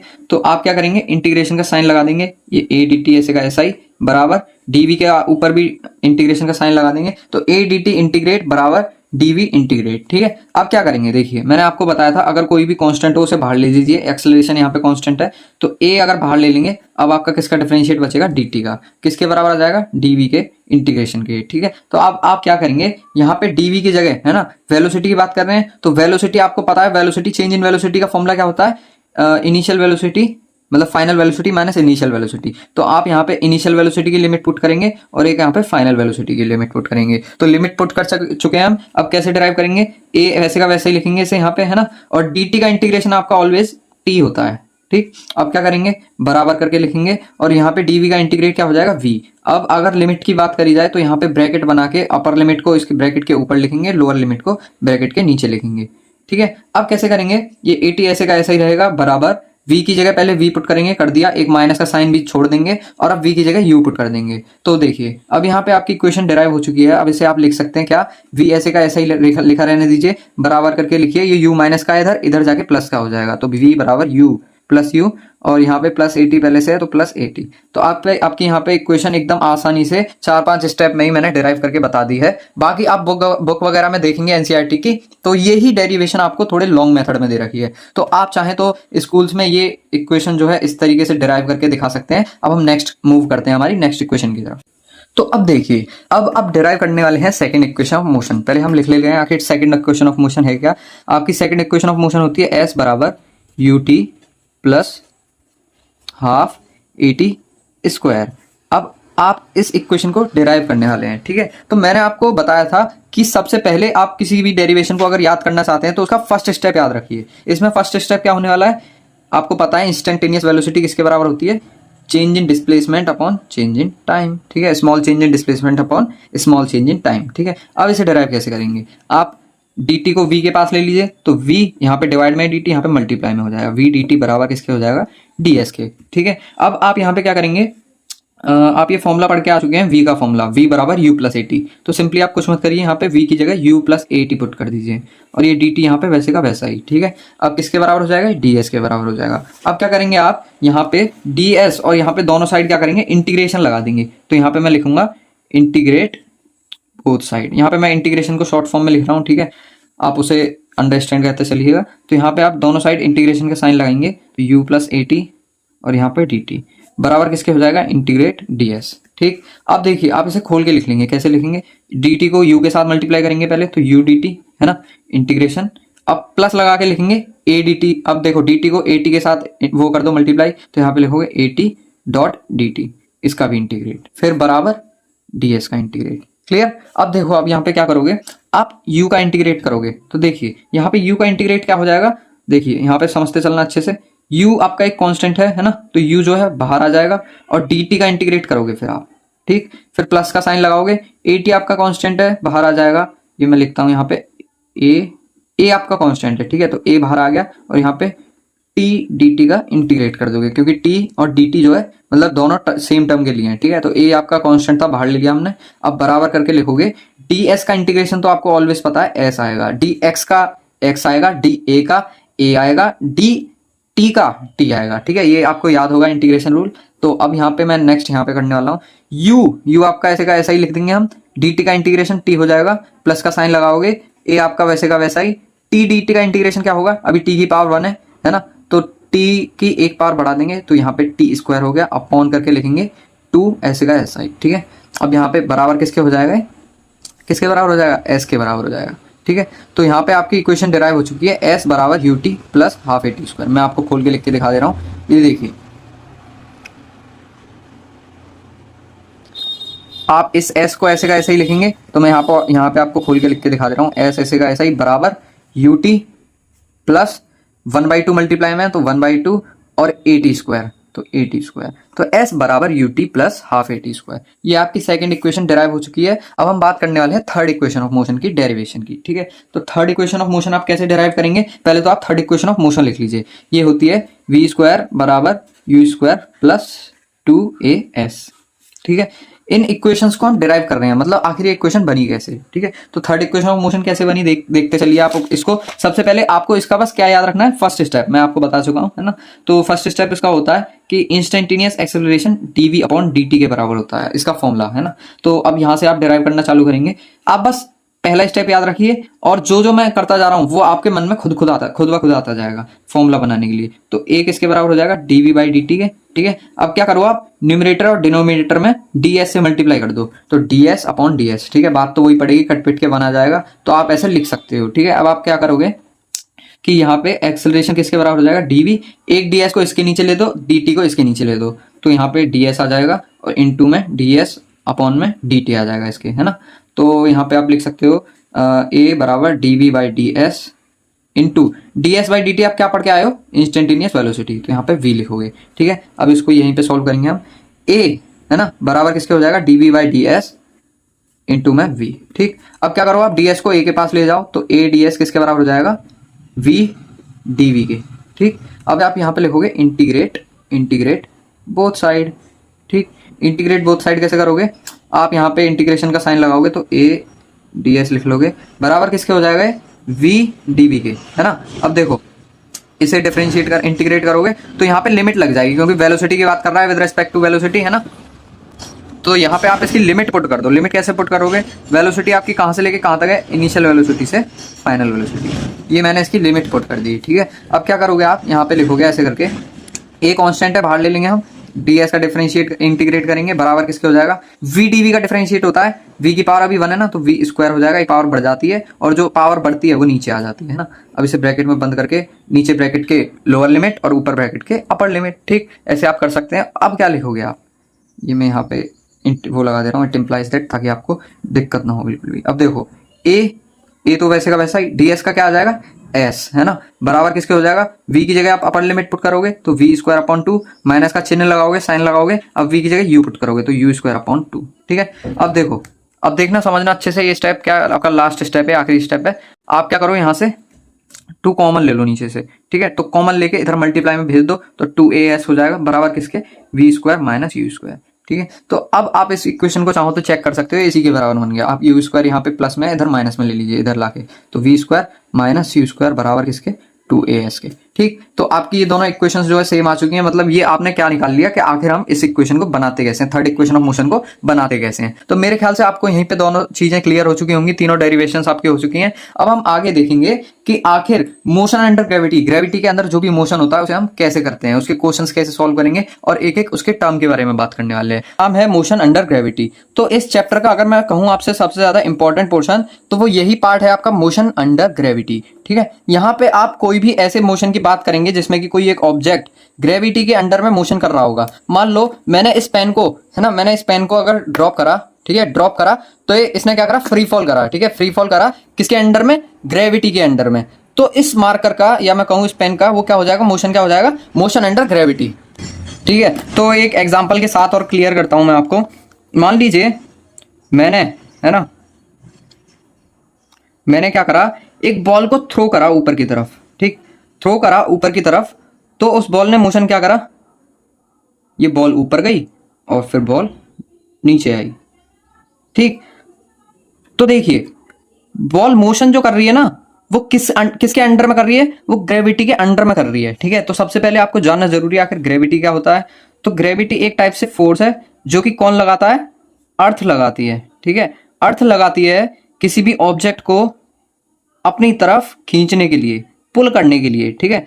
कोई भी ऑब्जेक्ट आप खुद उछल के देखिए, जिस भी जगह पे आप पढ़ाई कर रहे हैं, मान लो बेड पे कर रहे हो तो बेड पे करना मत, क्योंकि टूट भी सकता है। तो आप क्या करो, बेड से नीचे उतर के एक बार कूद के देखो, उछल के देखो, तो आप क्या पाओगे कि कोई भी ऑब्जेक्ट अगर धरती से दूर जाना चाहता है तो धरती मतलब कि अर्थ उसे अपनी तरफ खींचती है ना। तो धरती अपनी तरफ एक फोर्स के साथ खींचती है, उस फोर्स का नाम होता है ग्रेविटी, ठीक है। तो ग्रेविटी एक फोर्स के साथ खींचती है और उस फोर्स का भी एक एक्सेलरेशन होता है, ठीक है। उस फोर्स का भी एक एक्सेलरेशन होता है, एक एक्सेलरेशन के साथ वो किसी भी ऑब्जेक्ट को खींचती है। वो एक्सेलरेशन आप आजकल की मॉडर्न दुनिया में किस नाम से जानते हो, acceleration due to gravity, okay. मेरे ख्याल से आपको ये बात क्लियर हो चुकी होगी कि आप एक्सेलरेशन को एक्सेलरेशन ड्यू टू ग्रेविटी नाम से जानते हो, जो अर्थ एक्सेलरेशन लगाती है, ठीक है। तो आपने पढ़ा एक्सेलरेशन ड्यू टू ग्रेविटी, और उसकी अप्रॉक्स वैल्यू की बात करूं तो वो होती है करीब 9.8 मीटर पर सेकंड स्क्वायर, ठीक है। इसे और ज्यादा राउंड ऑफ करके हम 10 मीटर पर सेकंड स्क्वायर लिखते हैं, ठीक है। तो जब तक आपको क्वेश्चन में गिवन ना हो कि इसकी वैल्यू आप 9.8 लेना, जब तक आप क्या करोगे, 10 लोगे। मतलब अगर आपको क्वेश्चन में गिवन नहीं है कि acceleration due to value gravity की वैल्यू क्या है, तो आप 10 लेंगे, हमेशा 10 मानेंगे, ठीक है। एक न्यूमेरिकल भी बताऊंगा आपको, उससे क्लियर हो जाएगी ये चीज। तो अब हम बात करने वाले हैं ऐसे कुछ वेरिएबल्स और साइन कन्वेंशन जो कि क्वेश्चंस में यूज होने वाले हैं, ठीक है। तो आपने ये 4 वेरिएबल्स तो पढ़े होंगे, u, एक v, a और s, ठीक है। इक्वेशन ऑफ मोशन में आप ये चारों वेरिएबल पढ़ के आ चुके हैं, और एक आप पढ़ते हैं t, ठीक है। तो इन चारों का भी मैं आपको क्लियर कर दे रहा हूँ आखिर ये होते क्या है। तो सबसे पहले हम बात करते हैं t क्या होता है। t तो आपको देख के ही पता चल रहा होगा, t टाइम होता है, ठीक है। और s की अगर हम बात करें तो s क्या होता है, s होती है आपकी डिस्प्लेसमेंट। क्या होती है, डिस्प्लेसमेंट, या फिर आप डिस्प्लेसमेंट ना बोलें तो इसे बोल सकते हैं हाइट, है ना। मान लो आप किसी बिल्डिंग पे खड़े होकर आप बॉल को थ्रो कर रहे हैं ऊपर की साइड, तो आपको उस बिल्डिंग की हाइट निकालनी होगी, तो क्या निकालना होगा आपको, उसकी एस निकालना होगा, एस, ठीक है। और अगर बात करें ए क्या होता है, तो ए होता है एक्सेलरेशन, ठीक है। क्योंकि आप मोशन अंडर ग्रेविटी पढ़ रहे हो, चलो वो चीज आगे बताऊंगा मैं आपको। तो ए क्या होता है आपका, एक्सेलरेशन, ठीक। और वी की अगर मैं बात करूं तो वी क्या होती है आपकी, फाइनल वेलोसिटी, ठीक है। और यू इनिशियल वेलोसिटी। ये पांचों टर्म आपकी, पांचों टर्म क्या है, यूज आने वाली है आपको, है ना। इस चैप्टर में पूरी यूज आने वाली है और नेक्स्ट चैप्टर में भी आने वाली है। तो आप इन टर्म्स को याद रखेंगे आखिर ये होती क्या क्या है। तो अब बात करते हैं साइन कन्वेंशन की, ठीक है, जो कि आप क्वेश्चन में जरूर यूज करेंगे। तो साइन कन्वेंशन। देखो सिंपल, आप साइन कन्वेंशन देखिए क्या, कि अगर कोई भी ऑब्जेक्ट अपवर्ड मोशन कर रहा है, ठीक है, अपवर्ड मोशन कर रहा है, तो उसका साइन आप हमेशा पॉजिटिव कंसीडर करेंगे, पॉजिटिव साइन। और अगर कोई ऑब्जेक्ट डाउनवर्ड मोशन कर रहा है, डाउनवर्ड मोशन, तो आप उसका साइन क्या लेंगे, नेगेटिव साइन। ठीक, और अगर मैं बात करूं कि direction of acceleration due to gravity, gravity जो ग्रेविटी जो एक्सेलरेशन लगाती है किसी भी ऑब्जेक्ट को पुल करने के लिए, उसकी डायरेक्शन की अगर मैं बात करूं तो क्या होगी, तो देखिए मान के चलो ये है आपकी अर्थ, ठीक, ये है आपकी अर्थ। अब मान लो आप उछले, ठीक, ये रहे आप, मान के चलो आप कूदे, ठीक है। तो अगर मैं बात करूं कि ग्रेविटी आपकी तरफ कैसे कैसे पुल करेगी, ग्रेविटी अर्थ की साइड पुल करेगी, नीचे की साइड पुल करेगी, और आपने डाउनवर्ड मोशन के लिए क्या साइन पड़ा, नेगेटिव, ठीक है। तो डायरेक्शन क्या हो जाएगी, एक्सेलरेशन ड्यू टू ग्रेविटी की, आप पूछो साइन क्या हो जाएगा, तो उसका साइन भी नेगेटिव हो जाएगा, ठीक है। तो ये आपको मेरे ख्याल से क्लियर होगा। अब हम बात करते हैं आगे कि equation of motion for motion under gravity. आपने 3 इक्वेशन ऑफ मोशन पढ़ी थी, एक बार मैं बता दे रहा हूं। एक तो आपने पहली पढ़ी थी v बराबर u प्लस ए टी, ठीक। एक सेकंड इक्वेशन आपने पढ़ी थी s बराबर you t plus half a t square, ठीक है। और आपने तीसरी इक्वेशन ऑफ मोशन क्या पढ़ी थी, v स्क्वायर बराबर u स्क्वायर प्लस 2as, ठीक है।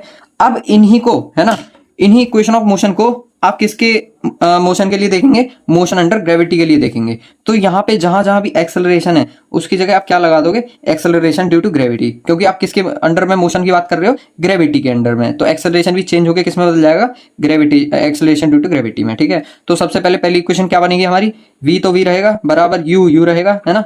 अब साइन के साथ पुट करेंगे आप वैल्यूज को, तो देखिए a की जगह अब एक्सेलरेशन आपका किस में बदल गया, एक्सेलरेशन ड्यू टू ग्रेविटी में, ठीक है। एक्सेलरेशन किस में बदल जाएगा, एक्सेलरेशन ड्यू टू ग्रेविटी में, ठीक है। और ये एक्सेलरेशन ड्यू टू ग्रेविटी किसी भी ऑब्जेक्ट को अपनी तरफ पुल करती है, ठीक है। तो इसमें साइन कैसा आएगा, नेगेटिव साइन आएगा। तो प्लस एटी की जगह, प्लस ए की जगह क्या पुट करोगे आप, माइनस का जी, ठीक है। और टी वैसे का वैसा। तो आपकी ये बन गई equation, equation of motion for motion under gravity, ठीक। पहली इक्वेशन बन गई है, ठीक है। अब आप बात करोगे नेक्स्ट इक्वेशन की, वो क्या बनेगी, एस आपका एस रहेगा, या फिर चाहे तो आप एच भी लिख सकते हैं, हाइट है ना, पर हम एस ही लेके चलेंगे, बाकी चेंज करने को बाद में चेंज कर लेंगे, ठीक है। और यू वैसे का वैसा, टी वैसे का वैसा। अब देखिए प्लस वैसे का वैसा, हाफ वैसे का वैसा। ए की जगह आप क्या पुट करेंगे, माइनस का जी, ठीक है, हर इक्वेशन में कर लेना। और ये टी स्क्वायर का टी स्क्वायर, तो इक्वेशन क्या बन जाएगी, एस बराबर यू टी माइनस का हाफ जी टी स्क्वायर। ये आपकी क्या बन गई, second equation of motion for motion under gravity, ठीक है। अब थर्ड इक्वेशन ऑफ मोशन की बात करने वाले हैं, वी स्क्वायर बराबर यू स्क्वायर प्लस 2s। तो वी स्क्वायर वैसे का वैसा, यू स्क्वायर वैसे का वैसा।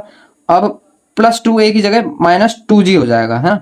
तो माइनस का 2g और s की जगह s, ठीक है। तो यहाँ पे आप थर्ड इक्वेशन देख चुके हैं, ये मैं यहाँ पे इसे मार्क कर दे रहा हूँ, थर्ड इक्वेशन ऑफ मोशन, ठीक है। तो अभी आप तीनों इक्वेशन ऑफ मोशन पढ़ चुके हो, किसके लिए, मोशन अंडर ग्रेविटी के लिए। तो आपको इस कॉन्सेप्ट को अच्छे से क्लियर करने के लिए मैं आपके लिए एक क्वेश्चन भी लाया हूं, जो कि नेक्स्ट लेवल क्वेश्चन है, पर इतनी आसानी से समझा दूंगा आपको। और ये टॉपिक जो है मोशन अंडर ग्रेविटी, ये एकदम पानी बन जाएगा आपके लिए, राई समान हो जाएगा, ठीक है। तो मूव करते हैं क्वेश्चन की तरफ। तो देखिए क्वेश्चन आपसे क्या कहता है, सबसे पहले क्वेश्चन को सबसे पहले तोड़ लीजिए, ठीक है। अब मैं आपको एक ऐसी चीज बता रहा हूं जो आपको कोई भी टीचर नहीं बताता, क्या, कि आप पढ़ कहीं से भी लो, थ्योरी कहीं से भी जमा कर लो, पर फिजिक्स में हमेशा क्या आते हैं, एग्जाम में न्यूमेरिकल्स पूछे जाते हैं, ठीक है। तो उसके लिए सबसे मेन चीज क्या रहने वाली है आपके लिए, कि क्वेश्चन की अप्रोच, आखिर क्वेश्चन को आप देखते किस नजरिए से हैं, ठीक है। तो आप थ्योरी कहीं से भी पढ़ लो, पर क्वेश्चन का तरीका जो मैं बताता हूँ ना, जितनी आसानी से आपको एक क्वेश्चन समझाऊंगा, है ना, उतनी आसानी से कोई और नहीं समझा पाएगा। इस चीज का दावा मैं इस चैनल पे खुला करता हूँ, ठीक है। तो सबसे पहले अप्रोच समझिए, आखिर क्वेश्चन कहता क्या है, ठीक। तो इस देखो आपको क्वेश्चन भी दिख रहा होगा, ये काफी डरावना क्वेश्चन है कुछ नहीं इसमें, मैं आपको एकदम बेसिक से समझाऊंगा, ताकि आप बड़े से बड़ा क्वेश्चन हिला सकें और आपको कॉन्सेप्ट के साथ आप किसी भी क्वेश्चन को सॉल्व करें। तो देखिए क्वेश्चन क्या कहता है आपसे, अ बॉल इज थ्रोन, ठीक। सबसे पहले एक एक चीज को तोड़ते चलिए, a ball is thrown vertically upward, ठीक है। तो यहाँ पे सबसे पहले क्या करेंगे आप, इधर साइड राइट साइड एक डायग्राम ड्रॉ करेंगे। ये आपने क्या बना लिया, एक बॉल, बॉल को हम किधर फेंक रहे हैं, वर्टिकली अपवर्ड, ठीक है। थ्रोन मतलब फेंकी गई, दो टर्म्स पढ़ोगे आप, थ्रोन और एक ड्रॉप, ठीक है। तो अभी थ्रोन पे क्वेश्चन है, एक बॉल को हम फेंक रहे हैं, ठीक है। यहाँ पे अपना चित्र भी बना लीजिए एक सुंदर सा, ताकि आपको कोई और भी दिक्कत ना आए। हमने एक बॉल को फेंका ऊपर की तरफ, कितनी वेलोसिटी से, 20 मीटर पर सेकेंड। तो यहाँ पे वेलोसिटी लिख दी इसकी, ठीक है, 20 मीटर पर सेकंड। अब देखो हमने बॉल को फेंका है ना, तो वो बॉल को जो फेंका वो उसकी कैसी वेलोसिटी थी, इनिशियल वेलोसिटी। तो यहाँ पे एक हेडिंग आप डालोगे गिवन, ठीक है। तो आपको क्या बता रखा है शुरुआत में, इनिशियल वेलोसिटी बता रखी है बॉल की। तो यहाँ पे इनिशियल वेलोसिटी को हम स्मॉल यू से डिनोट करते हैं, किसके बराबर है, 20 मीटर पर सेकंड, ठीक है। From the top of a multi storey building, ठीक है। आपको कोई भी टर्म समझ नहीं आए तो आप डायरेक्टली उसे नेग्लेक्ट कर सकते हैं, क्वेश्चन में उलझने की कोशिश मत करना वरना क्वेश्चन आपको उलझा देगा, ठीक है। तो आपने एक बिल्डिंग को, मतलब एक बिल्डिंग से एक बॉल को वर्टिकली अपवर्ड फेंका इतनी वेलोसिटी के साथ, ये कह रही है पहली लाइन। फिर आपसे क्या कह रहा है, the height of the point from where the ball is thrown is 25 metre from the ground. The height of the point, उस पॉइंट की हाइट बता रहा है, from where the ball is thrown, जिस पॉइंट से बॉल फेंकी गई है ना, 25 मीटर ऊपर है ग्राउंड से। तो आप क्या करेंगे, इस बंदे के नीचे 25 मीटर लंबी बिल्डिंग बना लो, ठीक है, 25 मीटर लंबी, ठीक है। तो यहाँ पे मैं इसकी ये दे रहा हूँ हाइट, ठीक। तो यहाँ पे आपको एक और चीज गिवन दे रखी है, क्या, हाइट ऑफ द बिल्डिंग। इसका मतलब या तो आप इसे एच से डिनोट कर लीजिए या फिर आप एस से डिनोट कर लीजिए। कितनी है, 25 मीटर। अब देखो बॉल भी ऊपर जा रही है ना। अब मैं बताऊंगा आपका इसका साइन क्या होगा। तो सबसे पहले आप मोशन समझिए, बॉल ऊपर जाएगी, ऊपर जाएगी, ऊपर के बाद फिर कुछ टाइम बाद क्या करेगी, बॉल नीचे आएगी, ठीक है। तो मैं अगर आपसे बोलूं कि किस इंटरवल में बॉल ने इस बिल्डिंग की हाइट कवर करी, नीचे आते टाइम कवर करी, ठीक है। तो बॉल उस टाइम पे नीचे आ रही है, तो डिस्प्लेसमेंट भी किस साइड कवर होगी, नीचे की साइड कवर होगी, ठीक है। तो आप जो इस बिल्डिंग की हाइट मानेंगे वो किस में मानेंगे, नेगेटिव साइन दे देंगे इसे। नेगेटिव इस बिल्डिंग की हाइट की लेंथ नहीं बताएगा, ये बताएगा नेगेटिव इस बिल्डिंग की डायरेक्शन, आखिर बॉल इस डायरेक्शन, इस बिल्डिंग को किस डायरेक्शन में कवर कर रही है ना, तो वो बताएगा negative. Negative shows the direction of the ball cover the distance in the which direction. तो ये नेगेटिव डायरेक्शन बता रही है आपको, ठीक है। अब देखिए ऐसा आपको पता है। अब देखो क्वेश्चन आखिर इसके आगे कहता क्या है, how high will the ball rise. अब आपसे पूछ रहा है कि बॉल हवा में कितनी ऊपर गई, आपसे मैक्सिमम हाइट पूछ रहा है और कुछ नहीं पूछ रहा वो, ठीक है। मैक्सिमम हाइट पूछ रहा है वो, तो आप कैसे निकालेंगे। मान लो मैं इसे एस से डिनोट कर रहा हूं हाइट ऑफ द बिल्डिंग को, ठीक है। तो अब आप कैसे निकालेंगे, आप यहां पे फॉर्मूला लगाएंगे एस बराबर you t plus half a t square. अब अप्रोच समझिए, क्वेश्चन का अप्रोच क्या कहता है कि आखिर हम निकालेंगे कैसे, ठीक है। तो यहाँ पे देखिए, देखो आपके पास दो इक्वेशन रहेंगी, वी स्क्वायर बराबर यू स्क्वायर प्लस 2as। तीसरी इक्वेशन भी लिख ही लीजिए, है ना। अभी मैं थोड़ा लॉन्ग मेथड में इसलिए समझा रहा हूं, आपको धीरे धीरे आदत पड़ जाएगी। v बराबर u प्लस ए टी, ठीक है। तो पहली इक्वेशन देखिए, आपको s पता है, पता है, आपको u पता है, पता है, आपको t पता है, नहीं पता भाई, है ना। तो यहां से आपको जो चीज नहीं पता वही तो निकालोगे आप। तो टाइम की हमको अभी जरूरत नहीं पड़ रही है, तो आप ये वाली इक्वेशन यूज नहीं करेंगे, ठीक है। अब देखिए दूसरी इक्वेशन क्या कहती है, आपको v पता है, आपको हाँ v पता है, क्यों, क्योंकि बॉल को आपने फेंका 20 मीटर पर सेकंड से, आपकी इनिशियल वेलोसिटी हो गई और मैक्सिमम हाइट पे बॉल एक क्षण पे रुकती है। अगर मैं इस पेन को ऊपर की तरफ फेंकता हूं तो यहाँ आके थोड़ी देर रुकता है, इंस्टेंट ऑफ टाइम के लिए रुकता है। तो इसकी फाइनल वेलोसिटी क्या हो जाएगी, इसकी फाइनल वेलोसिटी हो जाएगी 0 मीटर पर सेकंड, ठीक है। इधर तक की बात कर रहे हैं, अभी हम इतने मोशन की बात कर रहे हैं क्योंकि हमें मैक्सिमम हाइट निकालनी है, ठीक है। तो यहाँ पे क्या हो गई, वेलोसिटी, फाइनल वेलोसिटी बॉल की 0 हो गई, ठीक है। तो यहाँ पे आपको v पता है, u भी पता है और आपको a भी पता है। एक्सेलरेशन क्या हो जाएगा, -g, ठीक है। और बात करूं मैं s की, तो s आपको निकालना रहा होगा, मतलब आपको h निकालना है, तो आप इसको h मैक्स भी लिख सकते हैं, मतलब आपको ये वाली डिस्टेंस निकालनी है, ठीक है। तो आप इस इक्वेशन को भी कैंसिल कर दीजिए। अब क्या बनेगी आपकी इक्वेशन, v स्क्वायर बराबर u स्क्वायर, 2a की जगह -2g पुट कर देंगे और s की जगह h मैक्स पुट कर देंगे, क्योंकि आपको मैक्सिमम हाइट निकालनी है बॉल की, ठीक है। तो s कुछ नहीं बताता, आपको डिस्प्लेसमेंट बताता है बस। तो यहाँ से आप कैसे निकालेंगे, v की जगह आप 0 पुट कर देंगे, आपको गिवन है। u की जगह आप क्या पुट करेंगे, 20 मीटर पर सेकंड स्क्वायर, इसका स्क्वायर हो जाएगा, माइनस का 2, g की जगह आप क्या पुट करेंगे 10 और h की जगह h मैक्स रहने देंगे। तो 20 का स्क्वायर क्या होता है 400, इधर लेफ्ट में जाएगा तो माइनस का 400, किसके बराबर हो जाएगा, माइनस का 20 h मैक्स, ठीक है। तो it implies that h max किसके बराबर आ जाएगा आपका, ये 20 इधर डिवाइड, पहले तो माइनस से माइनस काट दीजिए, 20 इधर डिवाइड में जाएगा तो 400 अपॉन में 20, 0 से 0 और ये हो जाएगा 20। और हाइट निकालने की बात कर रहा है, हाइट एक टाइप से लेंथ होती है तो इसकी यूनिट मीटर, ठीक है। तो ये आपको बता रहा है कि आखिर कितनी ऊंचाई तक बॉल गई, ठीक है, कितनी ऊंची गई बॉल, ठीक है। तो ये उसकी बॉल की मैक्सिमम हाइट आ गई। अब आपसे नेक्स्ट पार्ट में पूछता है, ये आपने क्या निकाला, ए पार्ट निकाला यहाँ से, है ना। अब आपसे बी पार्ट में क्या पूछता है कि आखिर कितनी ऊपर ये आपका पहला पार्ट हुआ, how long will it be before the ball hits the ground. ठीक है, तो आपसे वो पूछ रहा है कि आखिर बॉल कितनी देर हवा में रही ग्राउंड को हिट करने से पहले। ठीक है, हाउ लॉन्ग कभी भी लिखा जाए इसका मतलब वो टाइम पूछ रहा है, ये चीज आप याद कर लीजिए। ठीक है, तो देखो आपको फाइनल वेलोसिटी पता है ना, और फाइनल वेलोसिटी नहीं, देखो आपसे अब फाइनल वेलोसिटी कौन सी पूछी जाएगी, ये वाली पूछी जाएगी, ये फाइनल वेलोसिटी रहेगी आपकी। क्यों रहेगी फाइनल वेलोसिटी ये, क्योंकि बॉल जो है अब कहां से बात कर रहा है, before hit the ground, ground को हिट करने से पहले के मोशन की बात कर रहा है। ठीक है, और जब हमने बस मैक्सिमम हाइट निकालने के लिए इसको फाइनल वेलोसिटी माना था, अब आप इसको मानोगे। ठीक है, तो फाइनल वेलोसिटी आपको पता नहीं है अभी, तो आप क्या करोगे, यहां से सबसे पहले एच मैक्स आपको पता है ना, तो आप देख लीजिए कौन सी इक्वेशन लगेगी, v बराबर u प्लस 80। तो देखो फाइनल वेलोसिटी आपको पता नहीं है ना, u आपको पता है 20 मीटर पर सेकंड स्क्वायर, a आपको पता है ना, और आपको टाइम भी नहीं पता। ठीक, तो ये इक्वेशन तो लगेगी नहीं, दो वेरिएबल अननोन है ना। अब देखो s बराबर ut प्लस हाफ 80 स्क्वायर है ना, मोशन अंडर ग्रेविटी में ये इक्वेशन कैसे बदल जाती है, s बराबर ut minus half gt square. ठीक है, अब देखो एस आपको पता है क्या, एस बराबर -25 मीटर। ठीक है, यू आपको पता है 20 मीटर पर सेकंड, जी आपको पता है 10 मीटर पर सेकंड स्क्वायर। तो यहां से आप टाइम निकाल लीजिए सबसे पहले कि आखिर बॉल को टाइम कितना लगा, यहां से आप टाइम निकाल लेंगे तो आपका क्वेश्चन सॉल्व हो जाएगा, क्योंकि आपसे पूछा भी टाइम ही गया है। ठीक है, तो आपकी इक्वेशन ये वाली लग जाएगी। तो यहाँ पे एस की जगह आप क्या लिखेंगे, -20 किसके बराबर, यू मतलब कि 20 मीटर पर सेकंड, तो ये भी 20 है ना। टी आपको पता नहीं है, माइनस साइन लगाएंगे माइनस का, और ये हो जाएगा हाफ, जी की जगह 10 है ना, और है ना, और जी की जगह 10, और टी की जगह क्या करेंगे आप, टी स्क्वायर। ठीक है, तो ये आपकी इक्वेशन बन जाएगी। तो यहाँ से सॉल्व कर लेंगे, -20 बराबर 20t, एक मिनट, ये s जो है वो आपको 25 दे रखा है, यहाँ पे थोड़ी गलती हो गई थी, तो ये s 25 दे रखा है। ठीक है, 20t माइनस का हाफ 10t स्क्वायर। ठीक है, अब यहाँ से क्या करेंगे आप, 5 कॉमन ले लीजिए पूरी इक्वेशन से, तो यहाँ से लेंगे आप 5, और ये हो जाएगा -5 बराबर 20 की जगह अब रह जाएगा 5, यहाँ से कॉमन लेंगे तो यहाँ पे रह जाएगा, एक मिनट, इसे थोड़ा और सिंपल बनाने के लिए आप क्या करिए, ये यहाँ से काट लीजिए, तो 2 5 जो है ना, तो इक्वेशन बन जाएगी आपकी 5t स्क्वायर माइनस 20t और माइनस का 25 बराबर 0, और इसे फर्दर कॉमन लोगे तो ये बनेगी आपकी t square minus 4t minus का 5 बराबर 0, और फर्दर सॉल्व करोगे है ना, तो t स्क्वायर माइनस ये हो जाएगा 5 बन जा 5, तो माइनस का 5t और ये हो जाएगा प्लस का 1t।